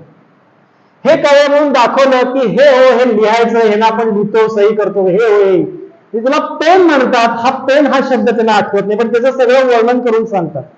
तशी नावं आठवत नाहीत, पण त्याच्या भोवतीचं सगळं त्यांना आठवत असतं. खूपदा हातामध्ये आम्ही ते टेस्ट कसं करतो तर डोळे बंद करायला सांगतो आणि हातामध्ये एक नाणं देतो.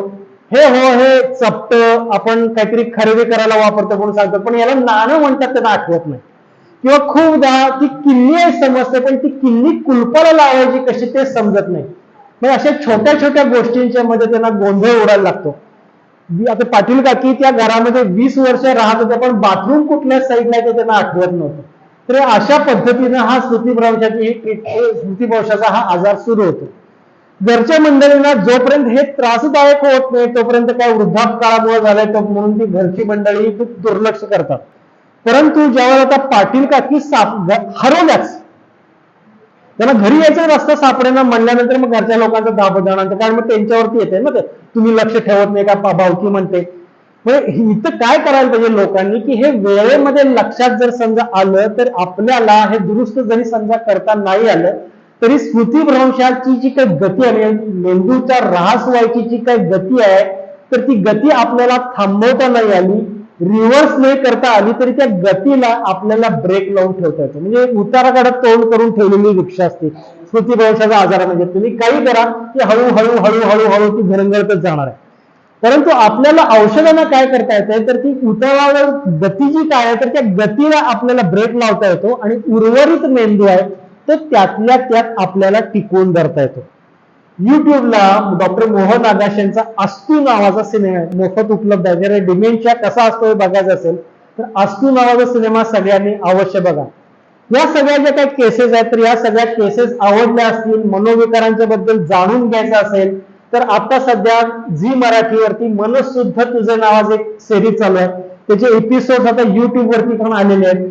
ते डॉक्टर नंदू निर्मूले नावाचे मानसोपचार तज्ञ नांदेडमध्ये, तर त्यांनी लिहिलेल्या केसेस वरती हे प्रॉपर सायकॅट्रिस्ट असतो. त्याच्यामध्ये पहिल्या सीझन मध्ये स्वप्नील जोशीनं काम केलं सायकॅट्रिस्टचं आणि दुसऱ्या सीझन मध्ये सुबोध भावेनं काम केलं सायकॅट्रिस्टचं. तर सायकॅट्रिकची प्रॅक्टिस कशी असते आजच्या जमान्यामध्ये तर हे कोणाला समजून घ्यायचं असेल तर मनशुद्ध तुझे जे एपिसोड सगळ्यांनी अवश्य बघावेत. किंवा ठाण्याचे डॉक्टर श्रीकांत जोशी आहेत तर त्यांनी मनोविकारांचा मागोवा नावाचं पुस्तक लिहिलं, ते अवश्य मिळून मॅजेस्टिक प्रकाशनचं, तर ते अवश्य मिळून ते वाचावं की जेणेकरून मनोविकार कसे असतात, त्यांचे आधुनिक उपचार कसे असतात याचं आपल्या सगळ्यांना भान येईल. आणि एकंदरीतच मनोविकार हे काही लांछनास्पद आहे किंवा मनोविकार म्हणजे फक्त झोपेच्या गोळ्या, मनोविकार तज्ञ म्हणजे फक्त वेड्यांचा डॉक्टर, हे आपल्या डोक्यातले गैरसमज दूर व्हायला लागतील. त्यामुळे आता इथं मी आजची ओपीडी शपथ घेतो. मी सगळ्या बहिणींचे, सगळ्या दीदींचे मनपूर्वक आभार मानतो की त्यांनी मला इथं बोलायची संधी दिली. रुजुताचे सुद्धा आभार मानतो, खूप छान सगळ्या केसेस वाचून दाखवल्यास धन्यवाद. आणि आता आपले काही जर समजा प्रश्न असतील तर ते आपण अवश्य विचारू.